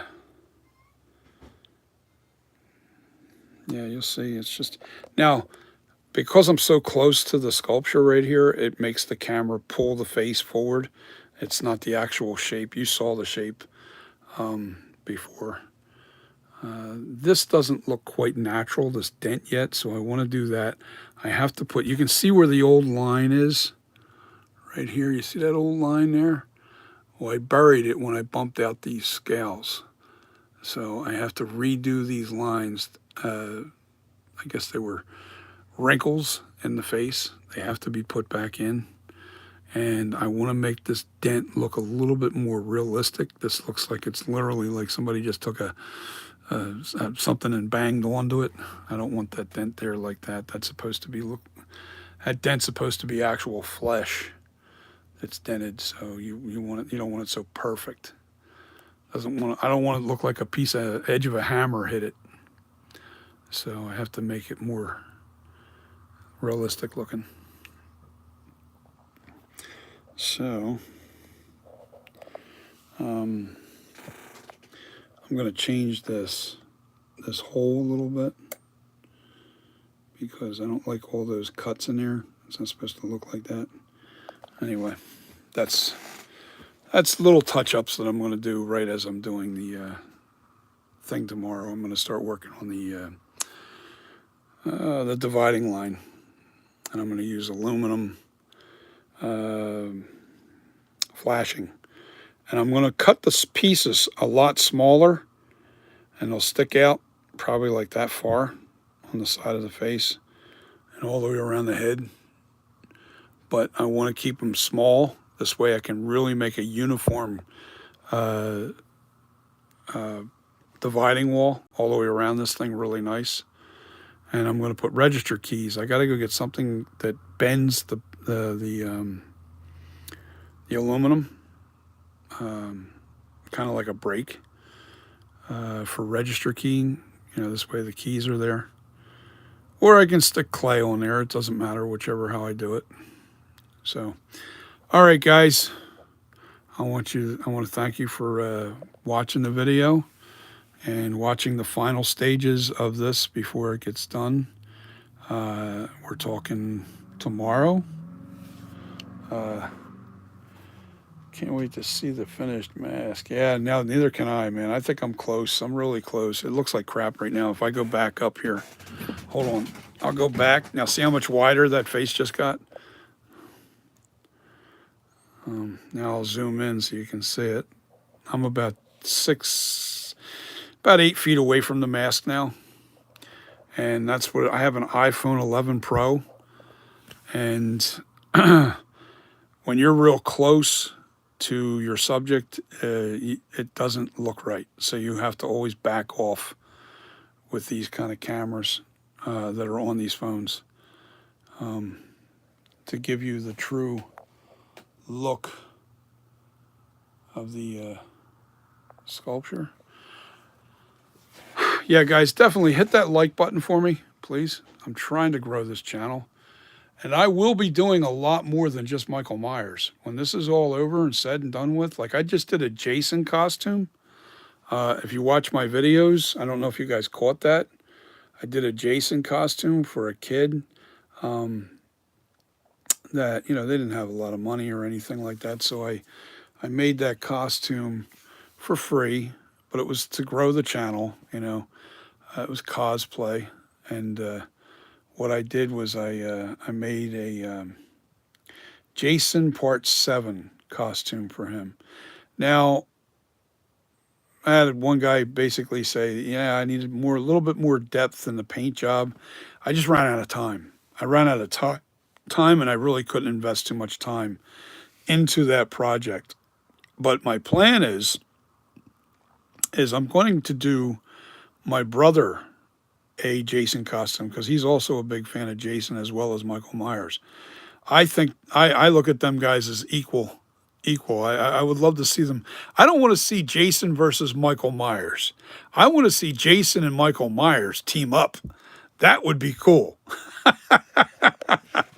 That would be an ultimate. And you know what? Maybe you verse Jason and Michael Myers versus Texas Chainsaw Massacre against Freddy Krueger. But we already seen a Freddy.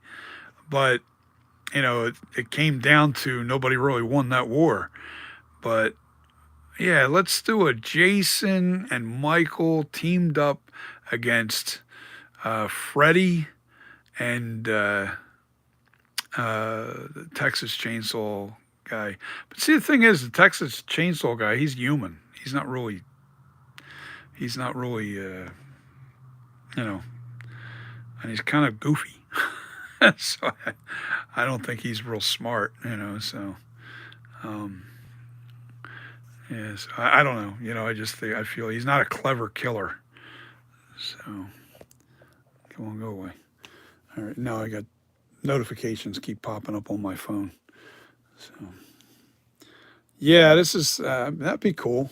That'd be cool. I mean, what else could you do? I mean, Michael and Jason team up against, I mean, I think it's a slaughterhouse against any one of those guys. But Freddy, you ain't going to kill him either. He's not human. He's not, you know, how would you end him? You can't. They don't win, but just the fight alone's cool enough for me. Nobody ever wins that fight. Nobody. Even if Jason and Michael went against each other, they're not going to win. They can't be killed. God knows what they're going to do with this Halloween Ends movie. Are they going to kill Michael Myers off? I don't think they will. I don't think they're going to. I know it comes out tomorrow. The Michael Myers or Halloween Ends comes out tomorrow. So I can't see it until after the weekend. I'm probably going to go see it during the week sometime with my brother. And sometimes I get my brother to dress up like Michael. And that'll be fun. Maybe we'll get him dressed up like Michael if I can get this mask done on Sunday and get his mask made, and maybe by next week, just in time for Halloween time, you know, and maybe we'll go to the theater, him dressed up as Michael Myers Part 2, 1981. That's the mask he wants first. So we're going to do a 1981 again. I'm waiting on the hair too. I got my hair on it. I got camel hair coming and mohair. So I have adult mohair and adult camel hair coming. I can't wait to get that. The camel hair work is going to be for the Part 1, and the Part 2. I might use a mix of camel hair and mohair together for his mask. I might just use mohair period for his mask. I really like the way mohair looks. It looks amazing. It's nice and silky looking. Very realistic looking. Anyway, I'm going to jump off, guys, and I want to get his mask done within the next week and a half before Halloween kicks in. This way he has his mask. I mean, his haunt doesn't happen until like the week, a couple days before Halloween. So it's a good thing because there's no way I'm going to have his mask ready that fast. I'm probably going to need a couple days of curing.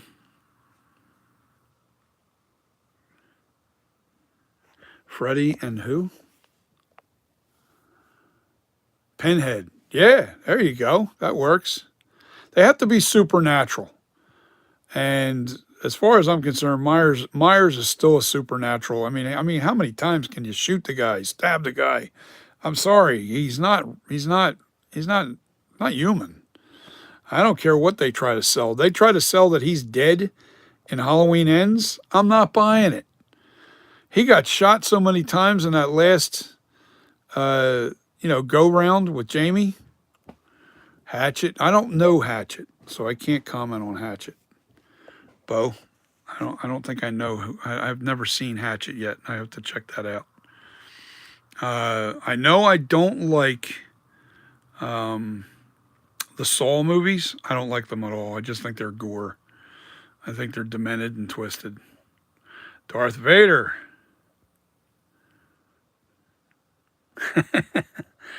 Darth Vader, you can use him as supernatural because he's mostly robotic. But can he be killed? That's the question. If you can kill him, Jason and Michael can kill Darth Vader. Although Darth Vader has that lightsaber. And if Michael or Jason, they get their head cut off, what happens then? That may not be too fair of a fight. Darth Vader would be, if you can't have the lightsaber in it. I think that would be an unwinnable fight. But if he used the Force and only can use the Force, that would be different. Now the question is, Darth Vader, the Force. Think about this. How frequently can he use the Force consistently? And if Jason and Michael teamed up, what is Darth Vader's weakness? Can he be able to use the Force simultaneously on both people? I don't know. I'm not a big Star Wars fan. I don't really know it too well. So, be funny, I have to say. But I do think that if you're going to use Jason and Michael together as a team, it has to be against another supernatural. It can't be somebody that's human.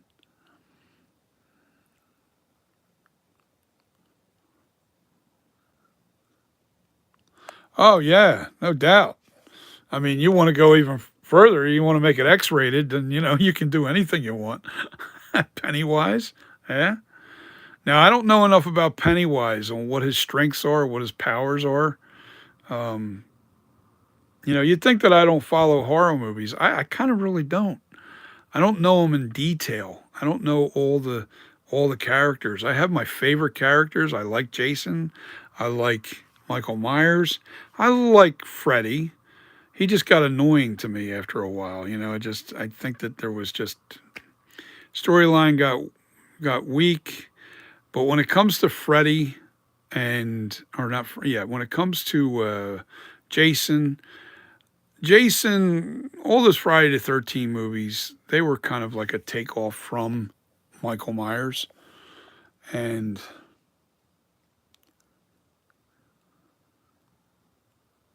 yeah, well, if it's all based fear, Pennywise is based on fear, they're not going to be afraid of him. What am I going to say? I lost my train of thought. Senior moment. Hold on. Yeah, well, Jason, I never liked the acting in the movies. I always thought that was kind of hokey, where it was just a bunch of teenagers in the camp. There was a hokiness to it, but I'm not knocking the hokey. It actually made it more pleasurable. It was kind of funny, a little humorous. It never was scary to me, but I loved Jason, and my favorite Jason out of all of them is any one of the Jasons that Kane Hodder did. Kane Hodder, I've met. The guy's a nut. I love him. Um, but he is definitely the best Jason they ever had. And I still swear to that. Um, I just think that he really added elements to Jason that just really he made him creepy. He made him unstoppable. He made him a force of like, just forget it. You're not beating him. You're not killing him. I don't care if you try to drown him again. Put a chain around his neck, drop him to the bottom of the lake. He's coming back. Blow him up, electrocute him, whatever you're going to do to him, stick him in a grave, fry him. I always thought it was hokey the way they brought him back to life. Um, and some people don't like Jason X, where he was in outer space. I loved it. I thought the kills were clever. I thought it was cool. It was a cool movie. Um, it was pretty cool. They even had what am I going to say? Star Trek Next Generation. Cyborg, or not Cyborg. Come on. What was the character's name in Star Trek? Next Generation. Data. They had a female Data go up against Jason. I thought that was pretty cool. And you know what? You guys just put me in the mood to go watch every one of them damn movies tonight. I think I will. My wife goes to work. It's Thursday night. I have nothing left to do on the sculpture. I really don't. I've textured it. I fixed the neck. As you can see, like, this side was sticking up just a little higher than the other side. Now it's nice and uniform all the way around it. And I fixed it, smoothed it out, textured it. I'm done. I'm done this sculpture. All I have to do is put the dividing wall on it and mold it. I am happy with it. That's where it's going to be. But let's talk about that. Let me see. Kane Hodder. I'm reading your text, guys. Hold on. I'm doing it on the phone because I can't see the monitor. See how far away you are from me? I can't read that even with my glasses. See, I've got my camera up here on my. All right, so let's see. Or Hatchet. I have to check out Hatchet, Boat Orton, Darth Vader versus all horror figures. Well, yeah, there you go. That'd be a cool concept. Takeoff Vision, Darth Vader against all of them. Only using the Force though. He couldn't use that lightsaber because that would you decapitate any one of those guys. I think the game's over. Although Jason's been decapitated, I don't know how many times.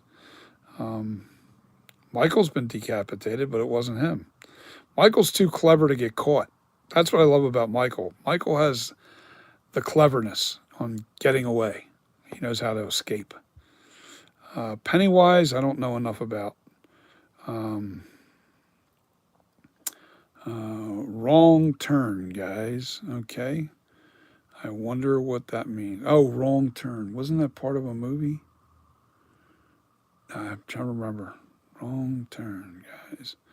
Kane Hodder, Jason versus Hatchet, which is also Kane Hodder.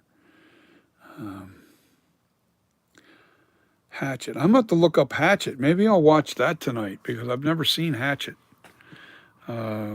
Can you give me a heads up on to where where I can watch that? Is it on like Prime Video? I have to look that up. I don't think I've ever seen it. How old is Hatchet, by the way? How old is it?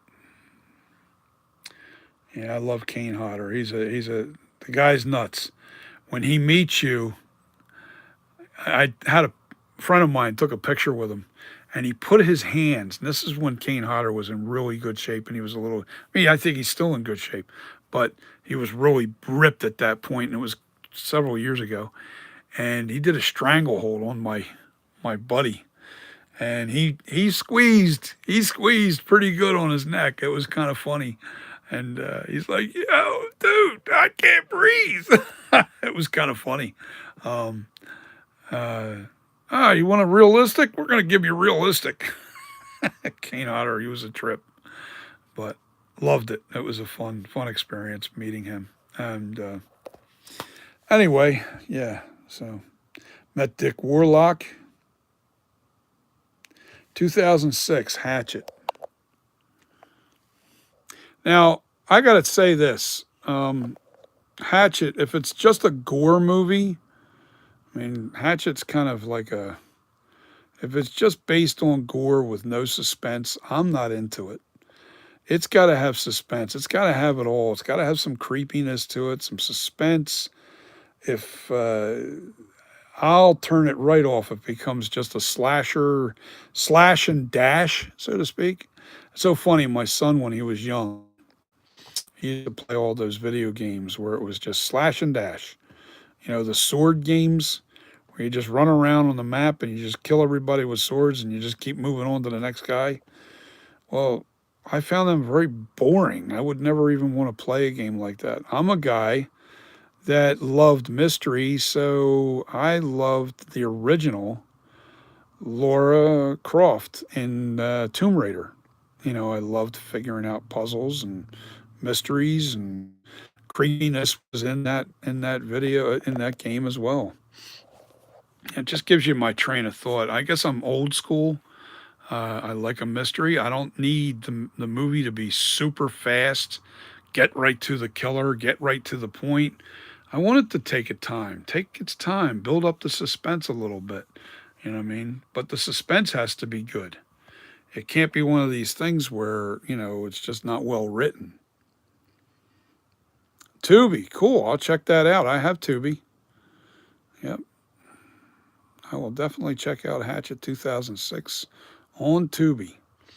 Yeah, so they're the kind of movies I like. I like suspense. I'll give you guys an old movie. Now, this might be a little dated, and it might be not something that may or may not freak you out a little bit, depending on the person.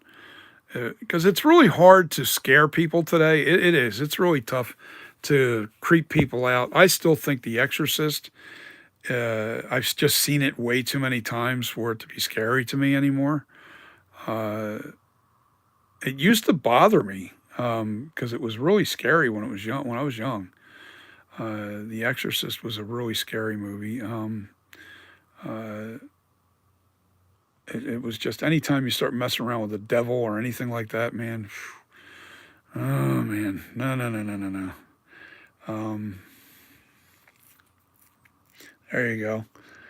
There's a combo. You take Jason, Michael, and the devil. And the devil himself, and team them up. Really?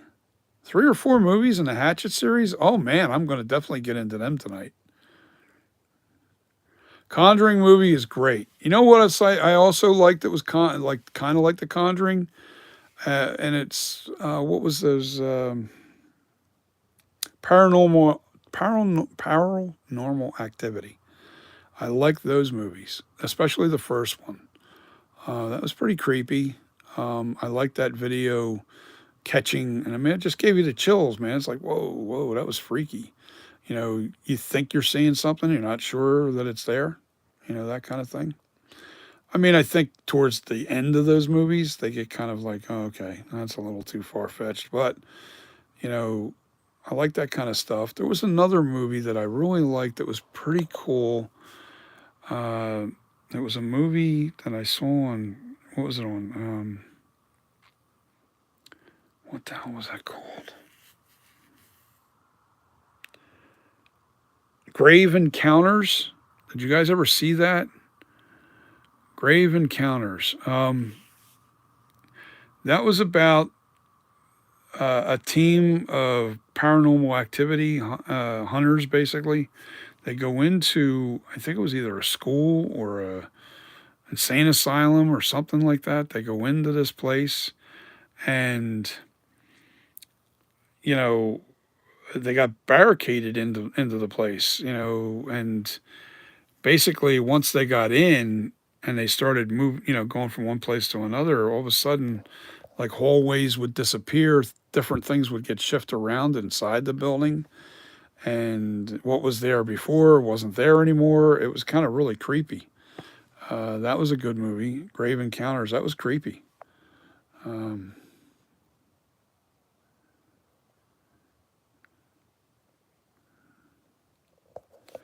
you watch Scream or Halloween.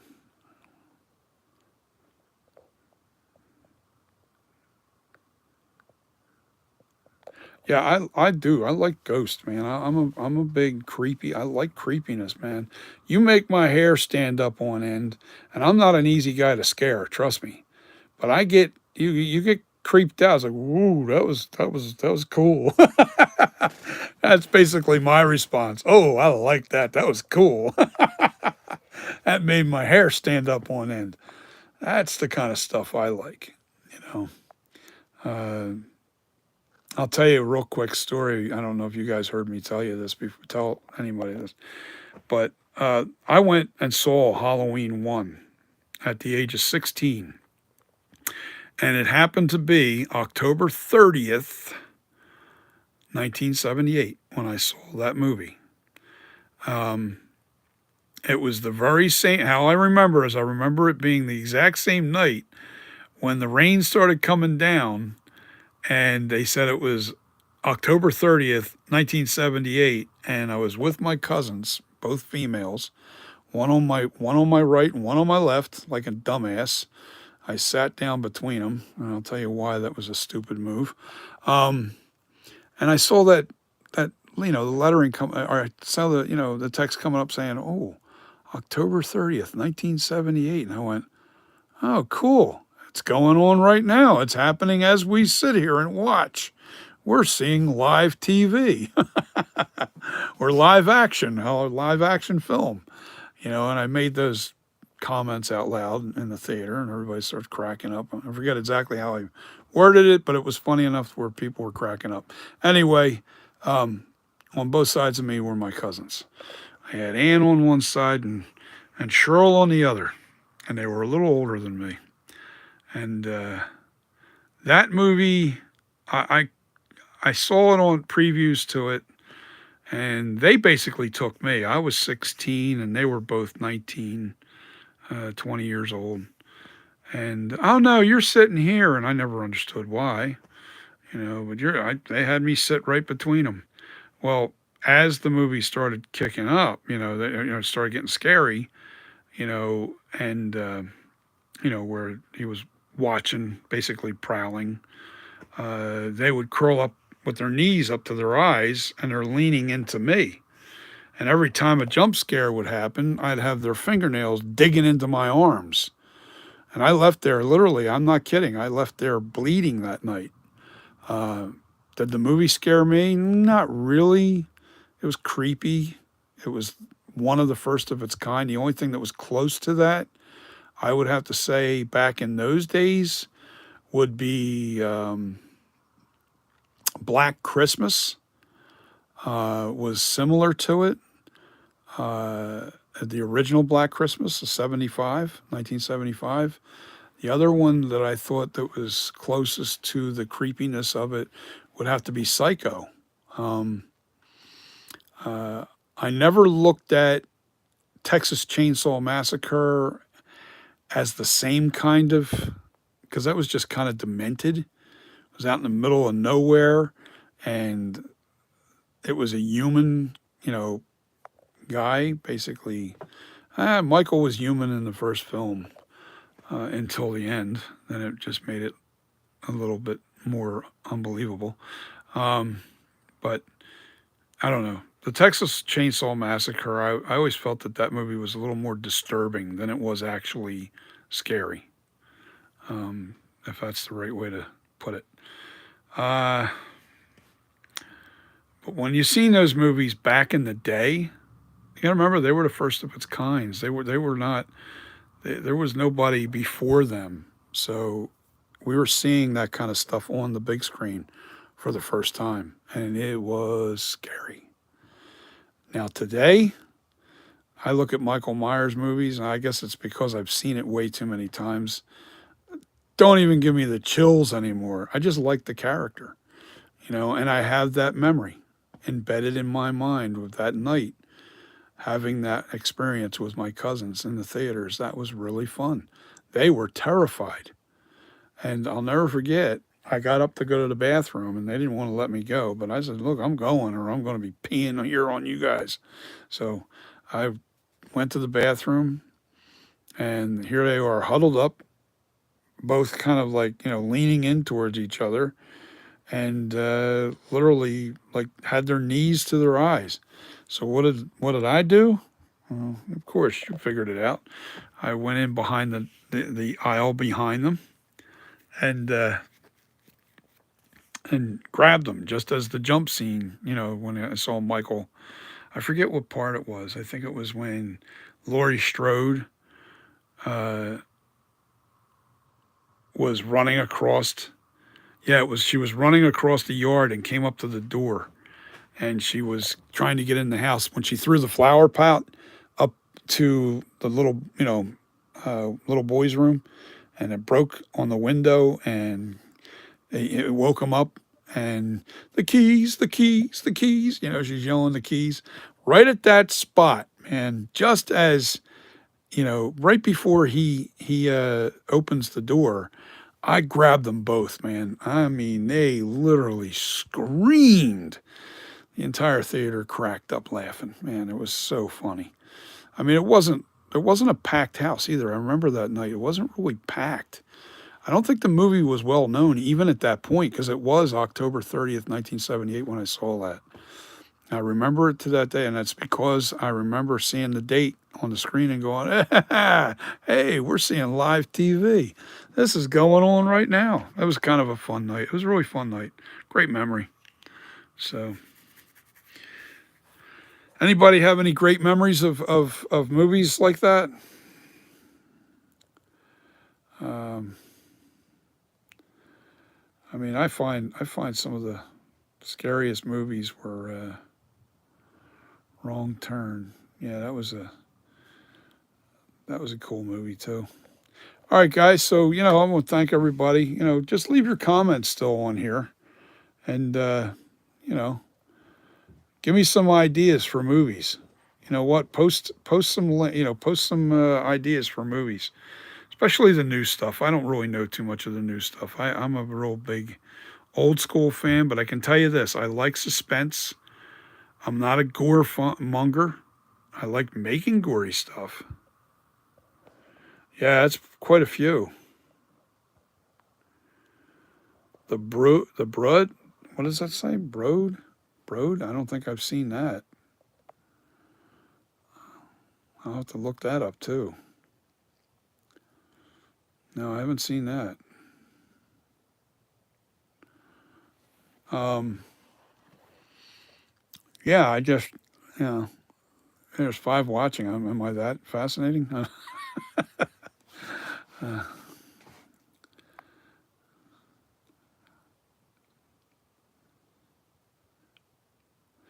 what'd you guys, Eden Lake? That's cool. I might have to check that out. Yeah, leave them on the comments. Leave them on the comments because that'd be cool. I'm gonna have to check out some of these movies. You guys are, especially you young people out there. You guys are on top of what's going on. I thought, what was the one movie that I was watching that I thought was pretty cool? Did you guys ever see that low budget movie? Oh, what the heck was it called? They were in a movie theater. What the hell was it called? They were in a movie theater watching a movie that some psycho killer made. He actually, the psycho killer made this movie, and the actor that was on the screen managed to come back and forth from the movie to reality, and he was killing off the people that were in the theater, the kids. The few people that were there. There was only a few handful of people.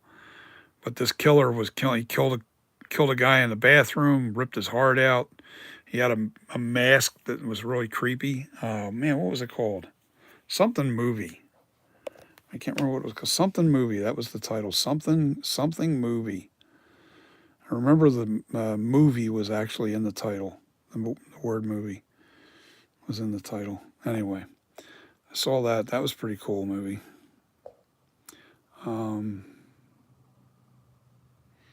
Damn, I can't think of the name of the movie. Yeah, there was a stretch there back in 2006, 2000, between 2006 2008. It had some pretty good movies that came out. Dark Ride, there was one there that I liked, the Dark Ride movie. That was low budget. Damn, I can't think of that movie's title. Anyway, I watch a lot of old school stuff. Loved Jaws. I was 13 years old when that movie came out. It's funny, I saw the movie 13 times that summer, and I was 13 years old. Yeah, I don't think that's scary to me. One Flew Over the Cuckoo's Nest. Now, I'm a Jack Nicholson fanatic. Everything that man does, I love. Even his older movies, I loved Wolf, when he was a wolf.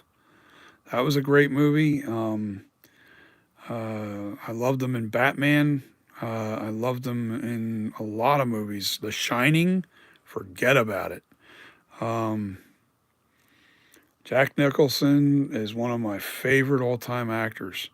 I can tell you who's my favorite actors altogether. I mean, I like Morgan Freeman.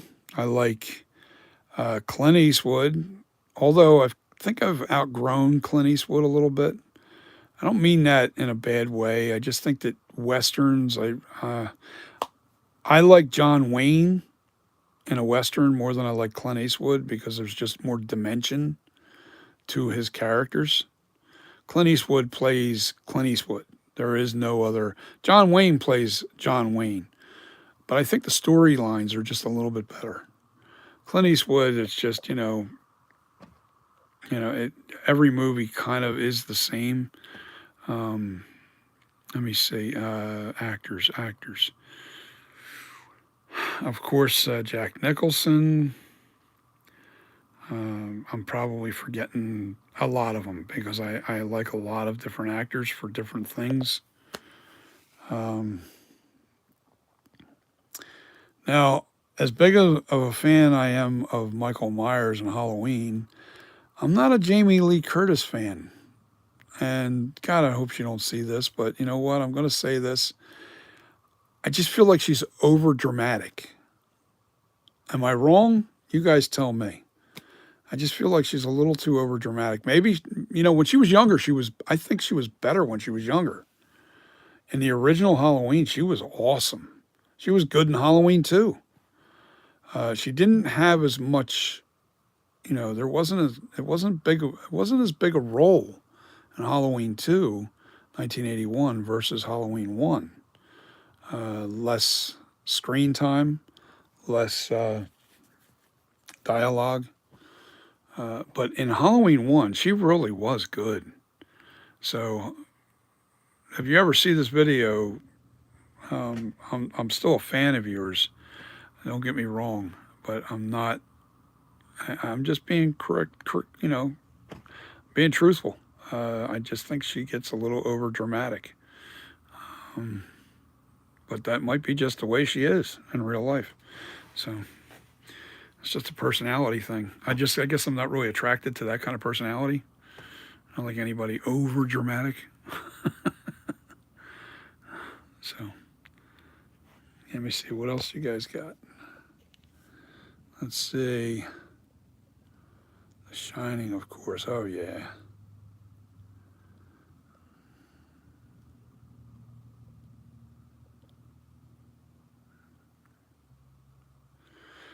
Yeah, there's another movie that was really, really cool. And it was more of a,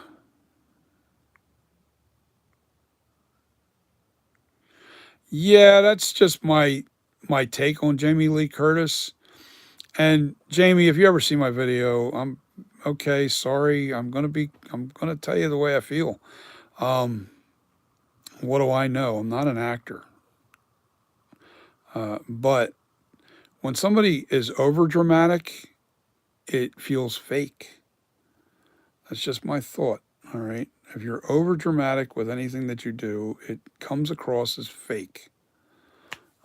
That's just criticism. That's all. Not negative. It's just corrective criticism, I guess. But who am I to judge you? You know what I mean? But as a fan, you know, you need to tone it back a little. Just tone it a little back, just a little bit. Doubt she'll ever see my videos. But if she does, yeah, she was real good in Trading Places. I loved her in Trading Places. She's a good actress. I just don't. I think as she got older, maybe she feels she has to push harder. I don't know because when we get older, and that's like me, I feel like I have a push. I have to push harder to do the things I did when I was young. It's just harder to do when you're older. But the problem is, I have an I don't care attitude. I really don't care. I care and I don't care. How is that? How's a perfect way to describe? I just feel like life is too short to worry about bullshit. And the older you get, the faster, the more you realize how fast your life really goes. And you go, oh my God, I was only 20 something a few years ago, and I'm 60 now. And you're going, I worried about all that petty shit when I was young. And I look at it now and I go, man, get over it. Just so what? You know what? We're not perfect. None of us are. I just rather be nice to people and be truthful to people. And I'm not trying to hurt anybody. Never did. Yeah, she was great in Scream. Love Scream. I thought that was a cool movie. Uh, I like the way that they put Halloween in the background in the original Scream. That was pretty cool on TV. Um, and they would analyze, the killer and the motives, and it was pretty cool.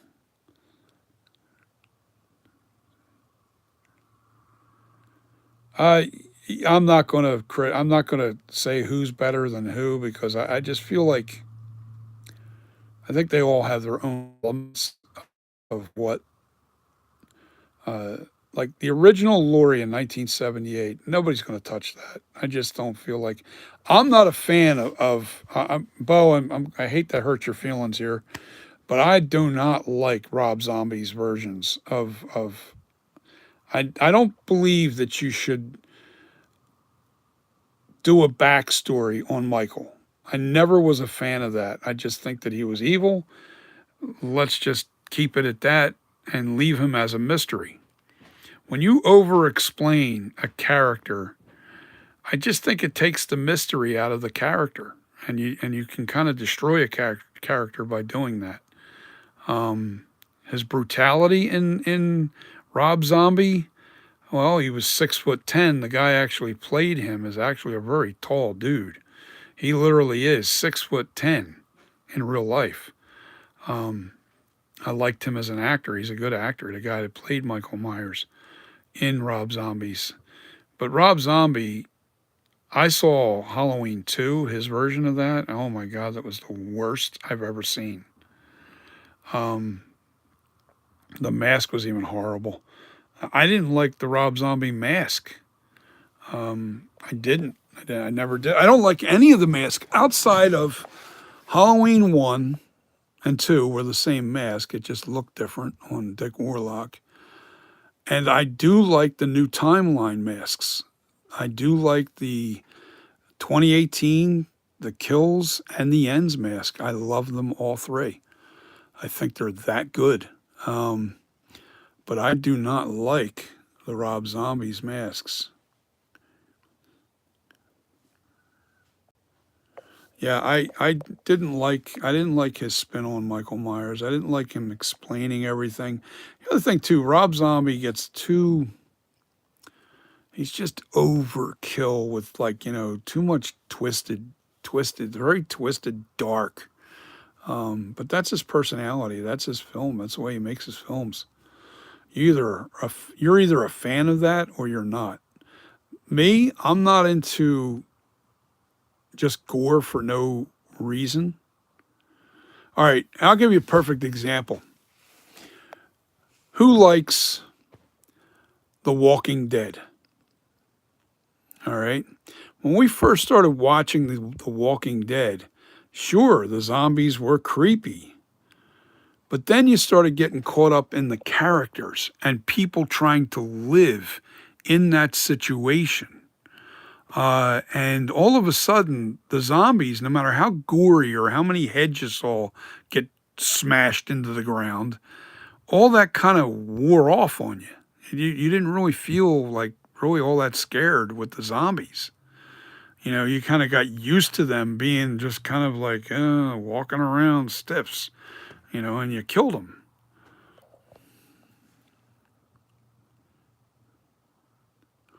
No, I liked all the seasons outside. When Rick got killed, or not killed, but taken off the show, I was done. That kind of like ended it for me. Each season did kind of drag out. There was spots that were kind of drug out. I love Negan. I think he's a great actor, and I can't think of his name off the top of my head. I think every new group of people that they ran against or were up against, they had more problems and deaths due to outside groups than they actually did with, zombies. And that's what that world would really become. It would be about survival amongst the living. Who's going to survive? Who's going to gather the food? Who's going to be together? How do you form your groups? How do you protect yourself? Um, yeah, I think you might be right. After Carl, I think that's when it really started to go downhill.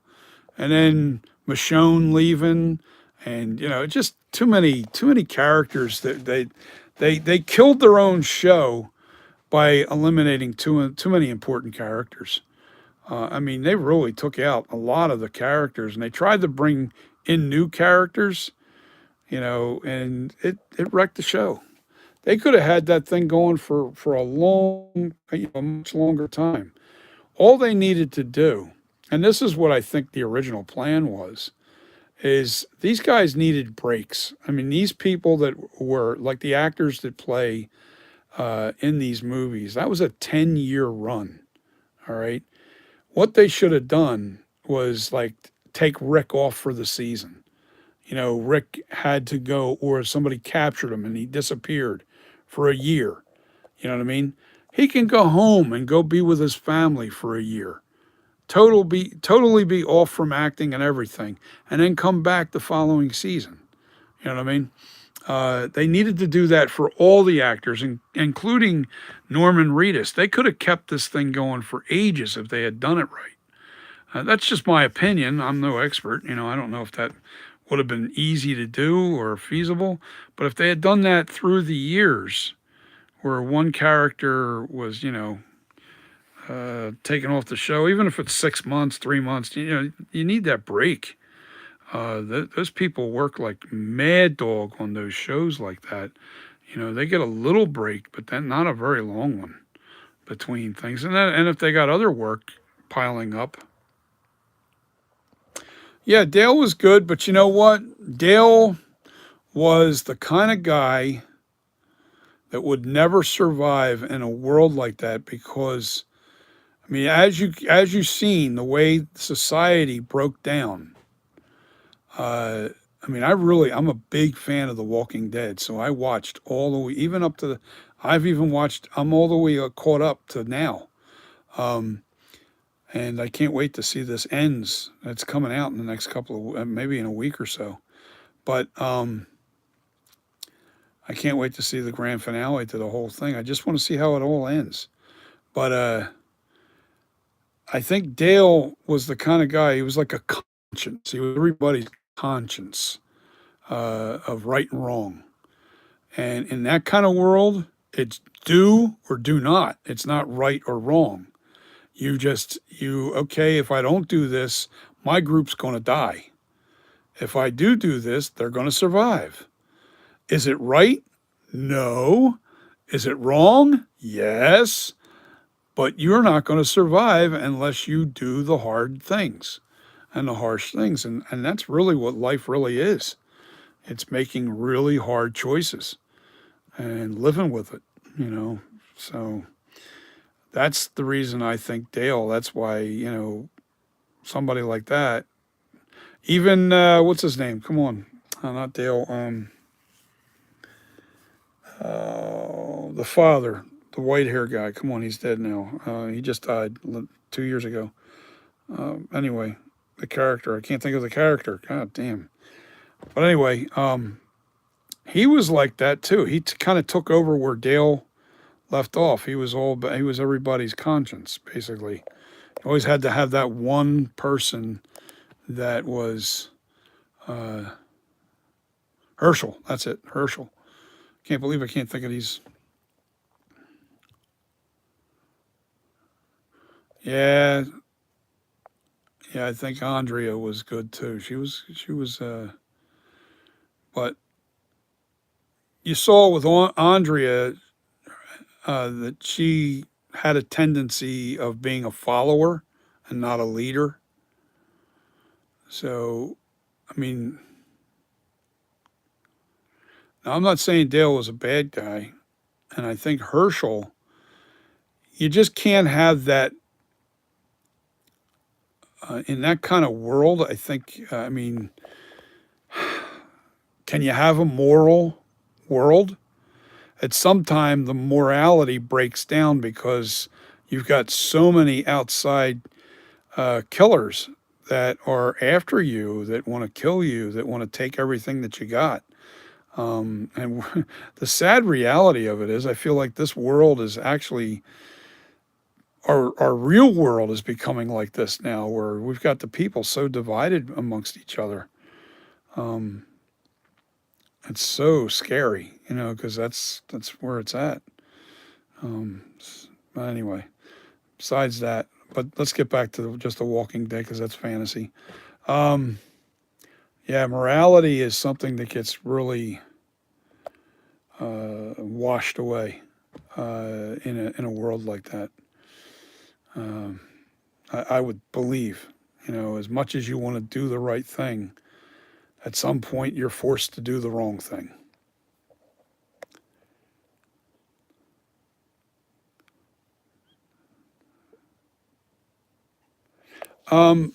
I can't argue with you with that book because I never watched or read the comics, so I don't know. I never read the comics. So I only watched the show. Although I know that the majority of the show was based off the comic book. But they didn't want, and I understand this point of view, they didn't want you to be able to know what was coming because you read the comic book. So they had to steer clear of the comic book somewhat. They couldn't be exactly to the comic book because if they had done that, then people that read the comics, you wouldn't even want to watch the show. You would get bored with it. You already know what's coming. So I think one of my favorite characters, and they killed him off, and I think he was one of the best, was Jesus.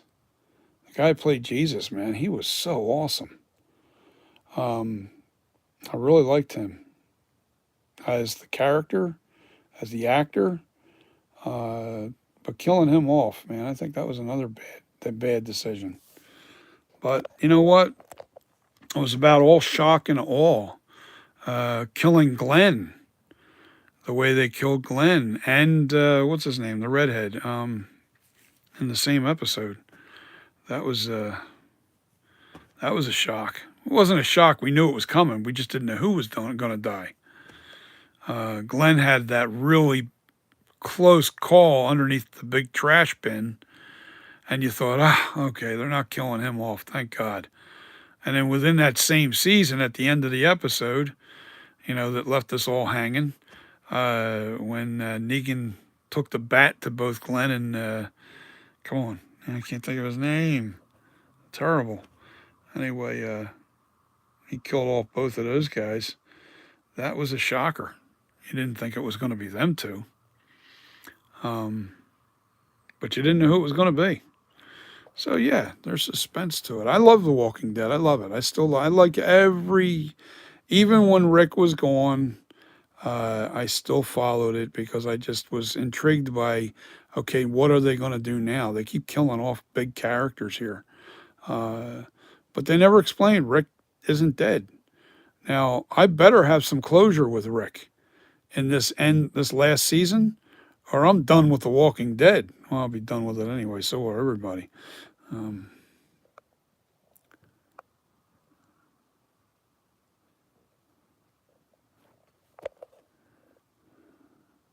Abraham, that's it.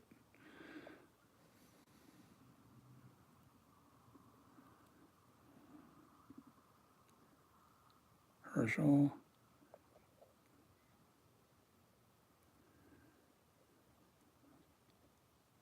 Oh, you ain't kidding. It was, and then we were left, with that ending where he whacks somebody over the head, and you see the blood go down in front of the film, over the camera, and you just didn't know who it was that died. It was like, oh man, who was it? And we were left with that for what, 6 months, a year? I forget. It was terrible. I was like, man, I want to know who died. Who died? And I think that was the biggest, in that whole series. That was the one episode that absolutely, or the one season that was the biggest cliffhanger in the entire series, even with Rick being killed or supposedly killed. That was still a big cliffhanger, the biggest one, no doubt. I loved Norman Reedus, his role. I mean, if they kill off Norman Reedus, done. There is no show. I think without Rick, if you don't have Norman Reedus, you know, the whole show is done. Um, but it all comes to an end this season. And my biggest takeaway from this coming season is I want some closure with Rick. Are they going to make the movie with Rick? Are they not going to make the movie with Rick? And they keep saying that they're making a movie about Rick and The Walking Dead. Is that ongoing? Is that done? I want to know. Um, at least give us closure with everything. If you're going to end the series, are they doing that movie?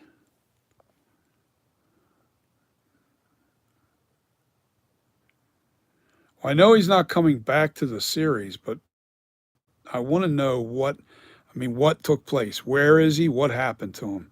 Did they kill him when he went to the place where he went? Um, I want closure with that. That's important. No movie, huh? I didn't know if they were going to still do the movie. I just think that they made the mistake of killing off too many of the characters, main characters, and people lost interest. And I think what they did with Rick was the right idea, but too late. Not kill him off, injure him, send him away someplace. Got to find him. Michonne goes looking for him. Um, I get that. That would have been a good idea maybe 2 or 3 seasons earlier. Um, and and then give everybody a break that they needed. You gotta. These guys are from, where, England. What was it? Rick, where's he actually from? I think it's England. His family's over there. He's got to go back home at some point. He was here for 10 years. You know, when it comes to real life stuff, man, you got your kids growing up without you. You know, you need that break. You need that time to be with your kids too and family. So I get it. Um, it's funny. It's not an easy business. Everybody thinks it's so glamorous. I would not want to be an actor. Honestly, I really would not want to be an actor with a lot of fame. I would not want to be famous. Nope. Um, not at all.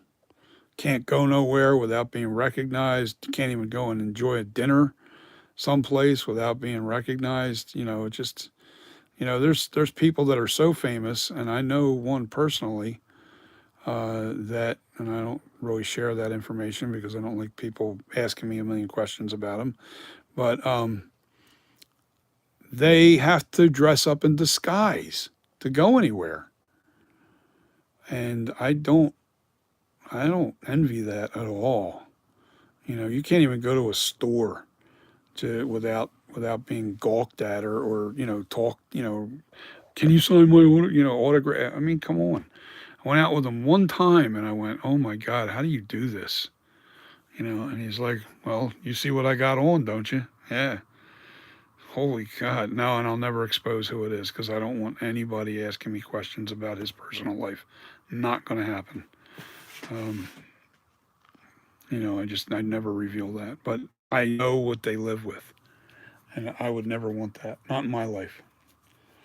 And when people, the only time I'll even go hang out with him is if it's at his personal place where nobody can see me. I don't want anybody seeing me with him because then you get hammered. You get hammered. Like, what's he like? What's this? What's that? How did you get to know him? How did it? It was total accident. I met him, and it was total accident. And it was a long time ago. It wasn't recently. As a matter of fact, he wasn't really that big of a star when I met him years ago. So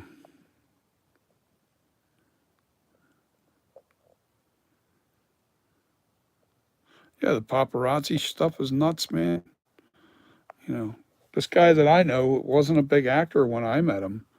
I just became really close friends with him, and we're always talking to each other every other day, just about. Sometimes it's a week, sometimes it's a month. I don't know. It just depends on what's going on. Um, but you don't have any freedom. No freedom. It sucks. And he's come to my house.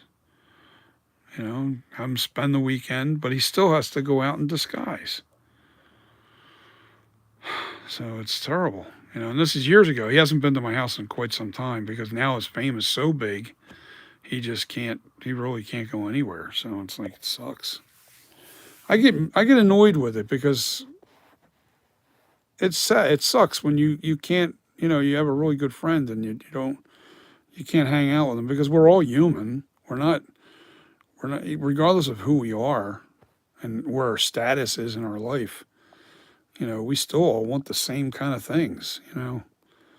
Just to sit around a campfire without being gawked at, or if you're going to have friends over, I don't want to come over because I won't be able to hang out. So anytime he comes to my house, especially back, I didn't have anybody over, didn't have anybody here, nobody knew. So it's just crazy stuff like that. So it is what it is. So. But you guys got to understand that I'm sharing that story with you to give you a general idea of what it's like to be famous. It ain't all that. No thanks. You couldn't give me. Yeah, I don't mind having the money. I just don't want the fame. The hell with the fame. You can keep that. You become a target, and you become a big target when you're famous. Man, just God knows. So. But boy, I'm talking your guys' ears. I'm 195 minutes on here. I don't even know how long that is. It's pretty long. But I'm so happy I've got the sculpture done and ready to go on to the next phase and making a really cool mask. I hope you guys really enjoy this. And I'm sorry if I talked your ear off. You guys are 4 hours. is hanging with me. There's 4 people have been steadily on with me. And I don't mean to rattle on like this, but you know, maybe it's interesting to you. Maybe it isn't. But it was fun talking about the movies. I enjoyed that. Um, Especially me being older. Michael Jackson, Life Was Tough, and Princess Diana. Yeah, these people were all, you know, I honestly think that their fame in the end is what killed them. You know, they can't live a normal life. It's not just not normal. You know, this guy I'm talking about, he'd have to have total plastic surgery to be able to live a life. You know, or he's got to wait a couple more. He's got to get out of the limelight for a good decade before he can go back to being a nobody. He'll never be a nobody, but you know, but you know, I just feel bad for him. I really do feel bad for them. Not just. I mean, you know, all the money in the world. All right, it's like I've got $10 million, but I can't actually enjoy it because I can't go anywhere with it.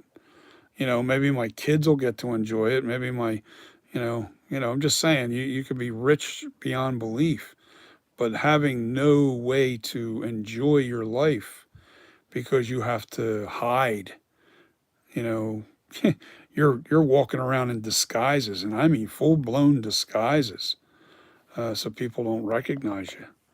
That sucks. You can't even go to a barbecue at a friend's house without making sure nobody's there. You don't want any media, anybody that's connected.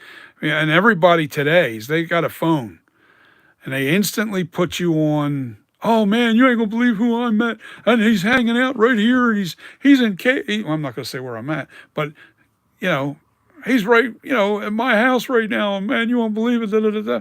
All of a sudden, you got 1,000 people pulling up to your driveway. No, thanks, man. Who the hell wants to live like that? And that is a big problem. Everybody's got a cell phone. Everybody can get on the YouTube and blast it all over social media. Oh my God, it's just a different world. You know, he never seen this coming. He didn't. I can tell you that from knowing him before he was really famous. He didn't know this was going to happen to him. It just happened. So I think it's interesting, but at the same time, man, seeing that end of it really sucks. You know, I'm 60 years old. Nobody famous. I don't envy that fame.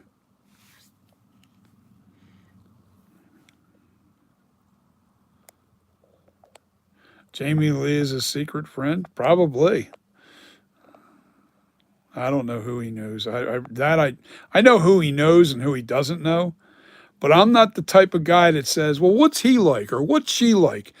I don't start talking about business with him. I don't. Because in reality, it's business. What he does for a living is strictly business. And he don't hang with these people that much. They know each other, but it's all about fame and, prestige with them kind of people. They surround themselves with other people that are just as famous. What's up? We're live. And man, I had up to 6 people at one point. But I got it done. It's done. It is done. Looks human. Yeah, well, it looks like William Shatner, kind of, not exact, but we're getting there. So we're talking about The Walking Dead and all these different movies. We're gonna have to check out different stuff. I want to watch some horror movies tonight. Definitely, man. It's getting late into the Halloween season. But what do you got to do tomorrow? You got to work doubles or anything? Yeah, man. All right. Well, I guess you ain't doing nothing tomorrow. I got to get you to. I don't want to do it now because you're killing yourself right now. You're working long hours. But I want to get that TV, that damn speaker system right. I think what I have to do is I have to. Well, It's a firmware on the TV. No, But how do you do that You gotta online? take it out and connect it to the computer. Oh God, yeah, that's It's gonna. easy. It's not difficult. Whenever you're done doing what you're doing, we'll do it. Take like 10 minutes. All right, but go do what you're gonna do, and we'll do that in about. What do you think? About a half hour, 45 minutes, or Whatever something? you want to do. I'm not streaming or anything, so. You're not streaming? All right, I'll text you as soon as I'm off of here, and we'll get it nailed. I bought a sound bar for my TV, and I'm having a hard time getting it to. The volume won't work on it, and I'm like, okay, so he's telling me the firmware has to be updated. So we're going to take care of that in a little while. So yeah, all that fame you can keep it. Uh, and nothing like it. All right, so what did you guys text?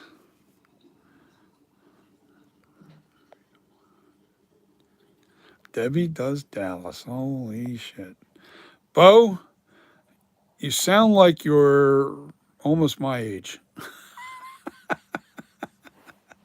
If you know who Debbie does, if you know Debbie from doing Dallas, you got to be close to my age.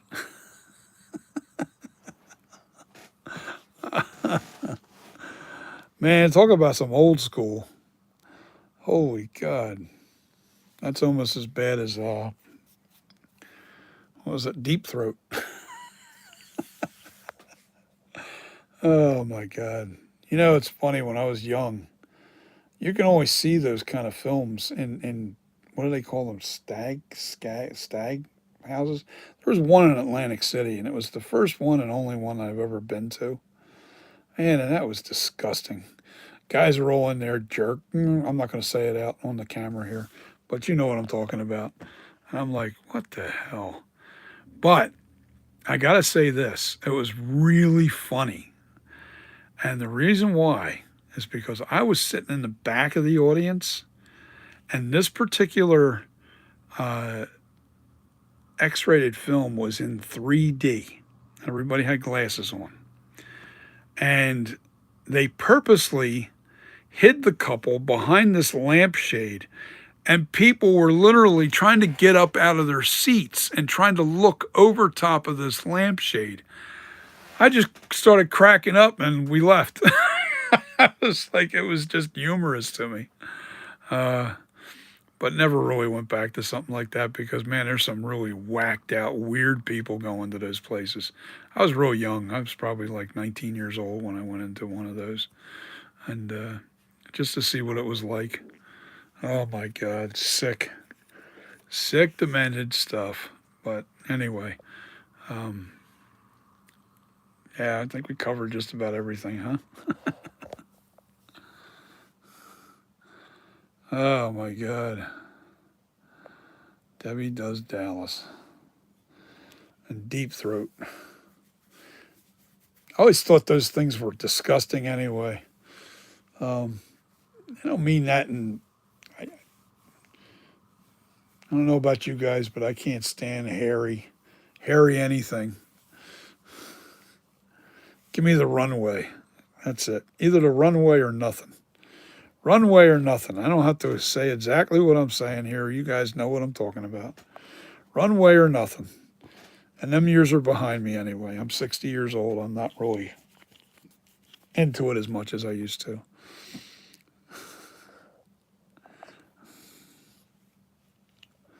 Yeah. You guys are getting a little bit of a crack up over this, I know. You guys know what I'm talking about, and I'm not going to do that on YouTube. So I don't talk about X rated stuff or perverted stuff on here. That's not what this channel's for. So, anyway. Oh, man, I got to bounce. I got to get done here. I'm going to go see about getting this, this, what do you call it, fixed, my sound system. Firmware update. Gonna watch some horror movies now that you guys made all these cool suggestions. Man, I got 6 people on here now. Jeez. Makes me not want to leave. I usually get 3, 4 people at the most, 6, 7, 8. When I get that many numbers up there, it's just kind of like, I better. Anyway, guys, all 6 of you guys are on there. Just do me a favor and hit the like button for me. Share the content to your friends. Become a subscriber. All that fun stuff. And I'm going to give you guys a heads up. Subscribing. Have you ever noticed like some of your friends or some of the people that you're following and you're subscribed to, and all of a sudden you stop getting notifications that they're on? Well, usually what happens is, I don't know, something happens and you stop getting notifications from that particular person that you're following. So the quick and easiest way I think you can fix it is you unsubscribe and then resubscribe. And then you'll start getting notifications. For whatever reason, they seem to bounce, and they do it to me all the time. They seem to bounce you off their notification list. I don't know what it is. But funny stuff. Best horror movie. Debbie Does Dallas. I'm just looking at that from a distance. I'm looking over at my screen over here. Yeah, it was horrible, all right. I don't know about horror, but it was horrible. Oh, God. Yeah. Starving actors that are trying to break into the business sometimes have to do some pretty lousy things. And it's a shame, but it is reality. So I don't think too many of them ever actually became big movie stars that ever did. There's not too many. There might be a handful of that, less than a handful, that ever became something after doing X-rated films. So, but I don't want to talk about X-rated films. That's not what this channel's for. So, oh, that's got me chuckling about a couple things, but that's okay. We'll leave that alone. So, yeah, guys. So, what are you guys going to do tonight? What movie are you guys going to pull out? It's Halloween time. We need to start watching some horror movies. We're getting into what, the second or third week of October? Going into the second week. I don't even know what the date is.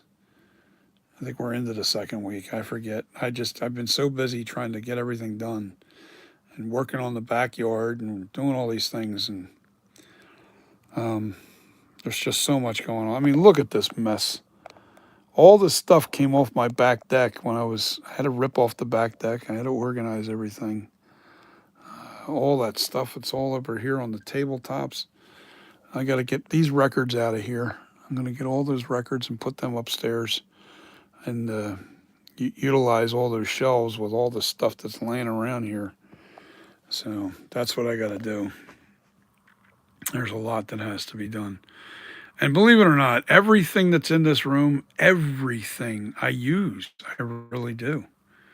I use everything in this room. There's nothing that doesn't get used. It just goes to show you when you start making props and masks and stuff like that, it takes a lot of material. And there's a lot of expense setting shop up. And everybody wonders why masks are so expensive to make. And I mean the monster clay. I get a tub of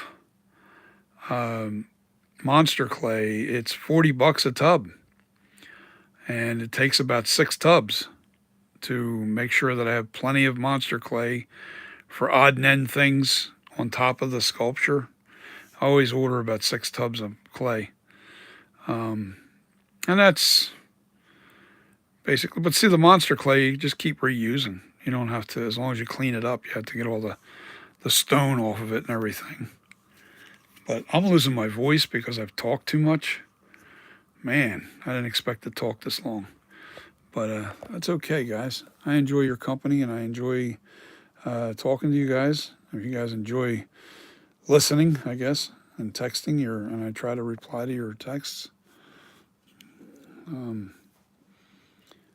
But yeah, I'm gonna go watch some cool movies tonight. I'm starving though. I'm hungry. Oof, I am hungry. So, geez, I saw that paparazzi. I thought it said pizza. I thought it said pizza, pizza. I'm hungry. I gotta get something to eat. Starving.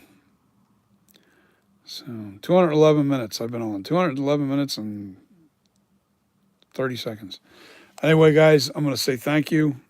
See you on the next video. I'll see you on Sunday.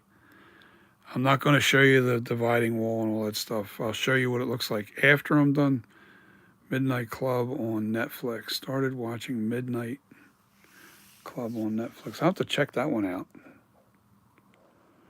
Pressman. Yeah, cool, dude. I'm going to watch some good horror movies tonight. That's what I'm going to do. Maybe even a few old school ones. And then I'll give you my list on Sunday on what I watched tonight. Yeah, that one scary movie that I thought wasn't scary, but it was, it was just creepy. Midnight Movie. That was what it was called. Look that one up, guys. If you're looking for something and you haven't seen. Low budget film, Midnight Movie. That was a pretty cool movie. I'll give you one too. I don't know if you guys ever seen the original. The original When a Stranger Calls. You have to watch the original, man. That was creepy. Really creepy. If you know what it's about, then I would say, no, don't bother. But if you've never seen it, now this mold won't break. I bought right back here. You see that box that's back there? That's dental plaster. All right, that's bent dental plaster. I'm going to add it to my regular plaster that's in these containers here. I'm going to add 1 scoop of that dental plaster to every 3 scoops of my Ultra Cal 30. And that will definitely give me a very hard plaster mold. I won't have to worry about that breaking, trust me. Now the problem is that's 25 pounds of dental plaster, which cost about $80. And you don't make a whole cast out of that material alone because it won't absorb the moisture because it's so dense. That dental plaster has an 18,000 PSI. That is super strong.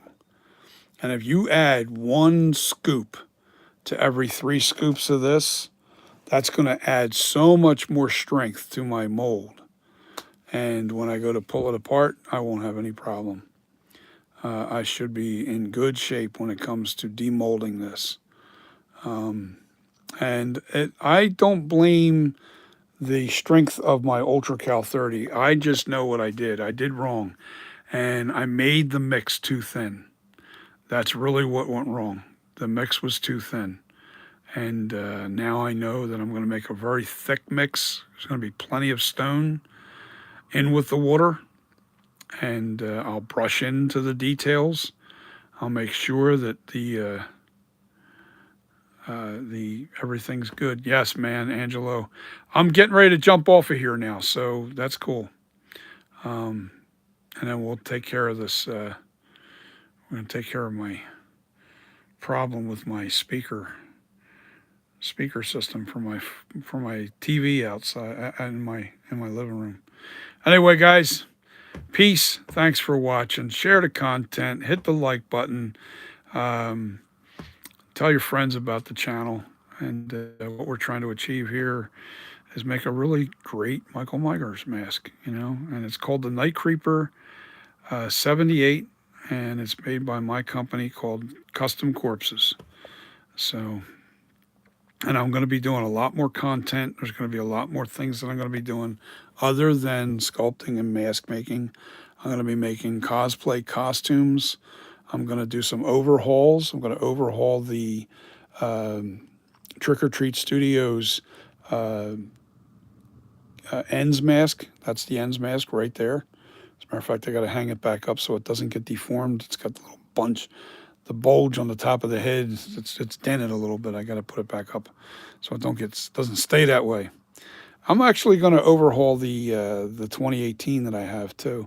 That one doesn't fit me. That thing's too small. It's only 24-inch mask. The Halloween Ends is a 25.5-inch mask. It's a big mask. It fits me perfect. As a matter of fact, my chin won't even fit into the chin of this mask. My chin's about that far away from the surface of that chin, which is really wild. I was like, whoa, I was really blown away on how much bigger this mask was compared to the 18. It is a lot bigger. And even the Kills is a little bigger than the 2018, but it's a little smaller. It's in between those three. All three of those masks are different sizes. You have, it's like small, medium, and large. That's exactly what you have. So, all right, so I'm looking forward to overhauling these masks to make them my own. And I am going to go get another Kills mask and overhaul it to make it more screen accurate. I did a fire mask with the Kills mask that I have. You guys can see that on here. I have it on the channel. You'll see the fire mask that I did out of the Kills mask. You'll have to check that out. But I'm losing my voice, man. I gotta get off of here. All right, peace, guys. Have a great day. I'll see you on Sunday when we start molding this bad boy. I can't wait. Can't wait, because this is going to be done right, and it's going to be nice. I won't have to worry about it breaking. If it does break, I don't know what to do. All right, guys. Peace. I'll see you. See you on Sunday. Thanks for watching.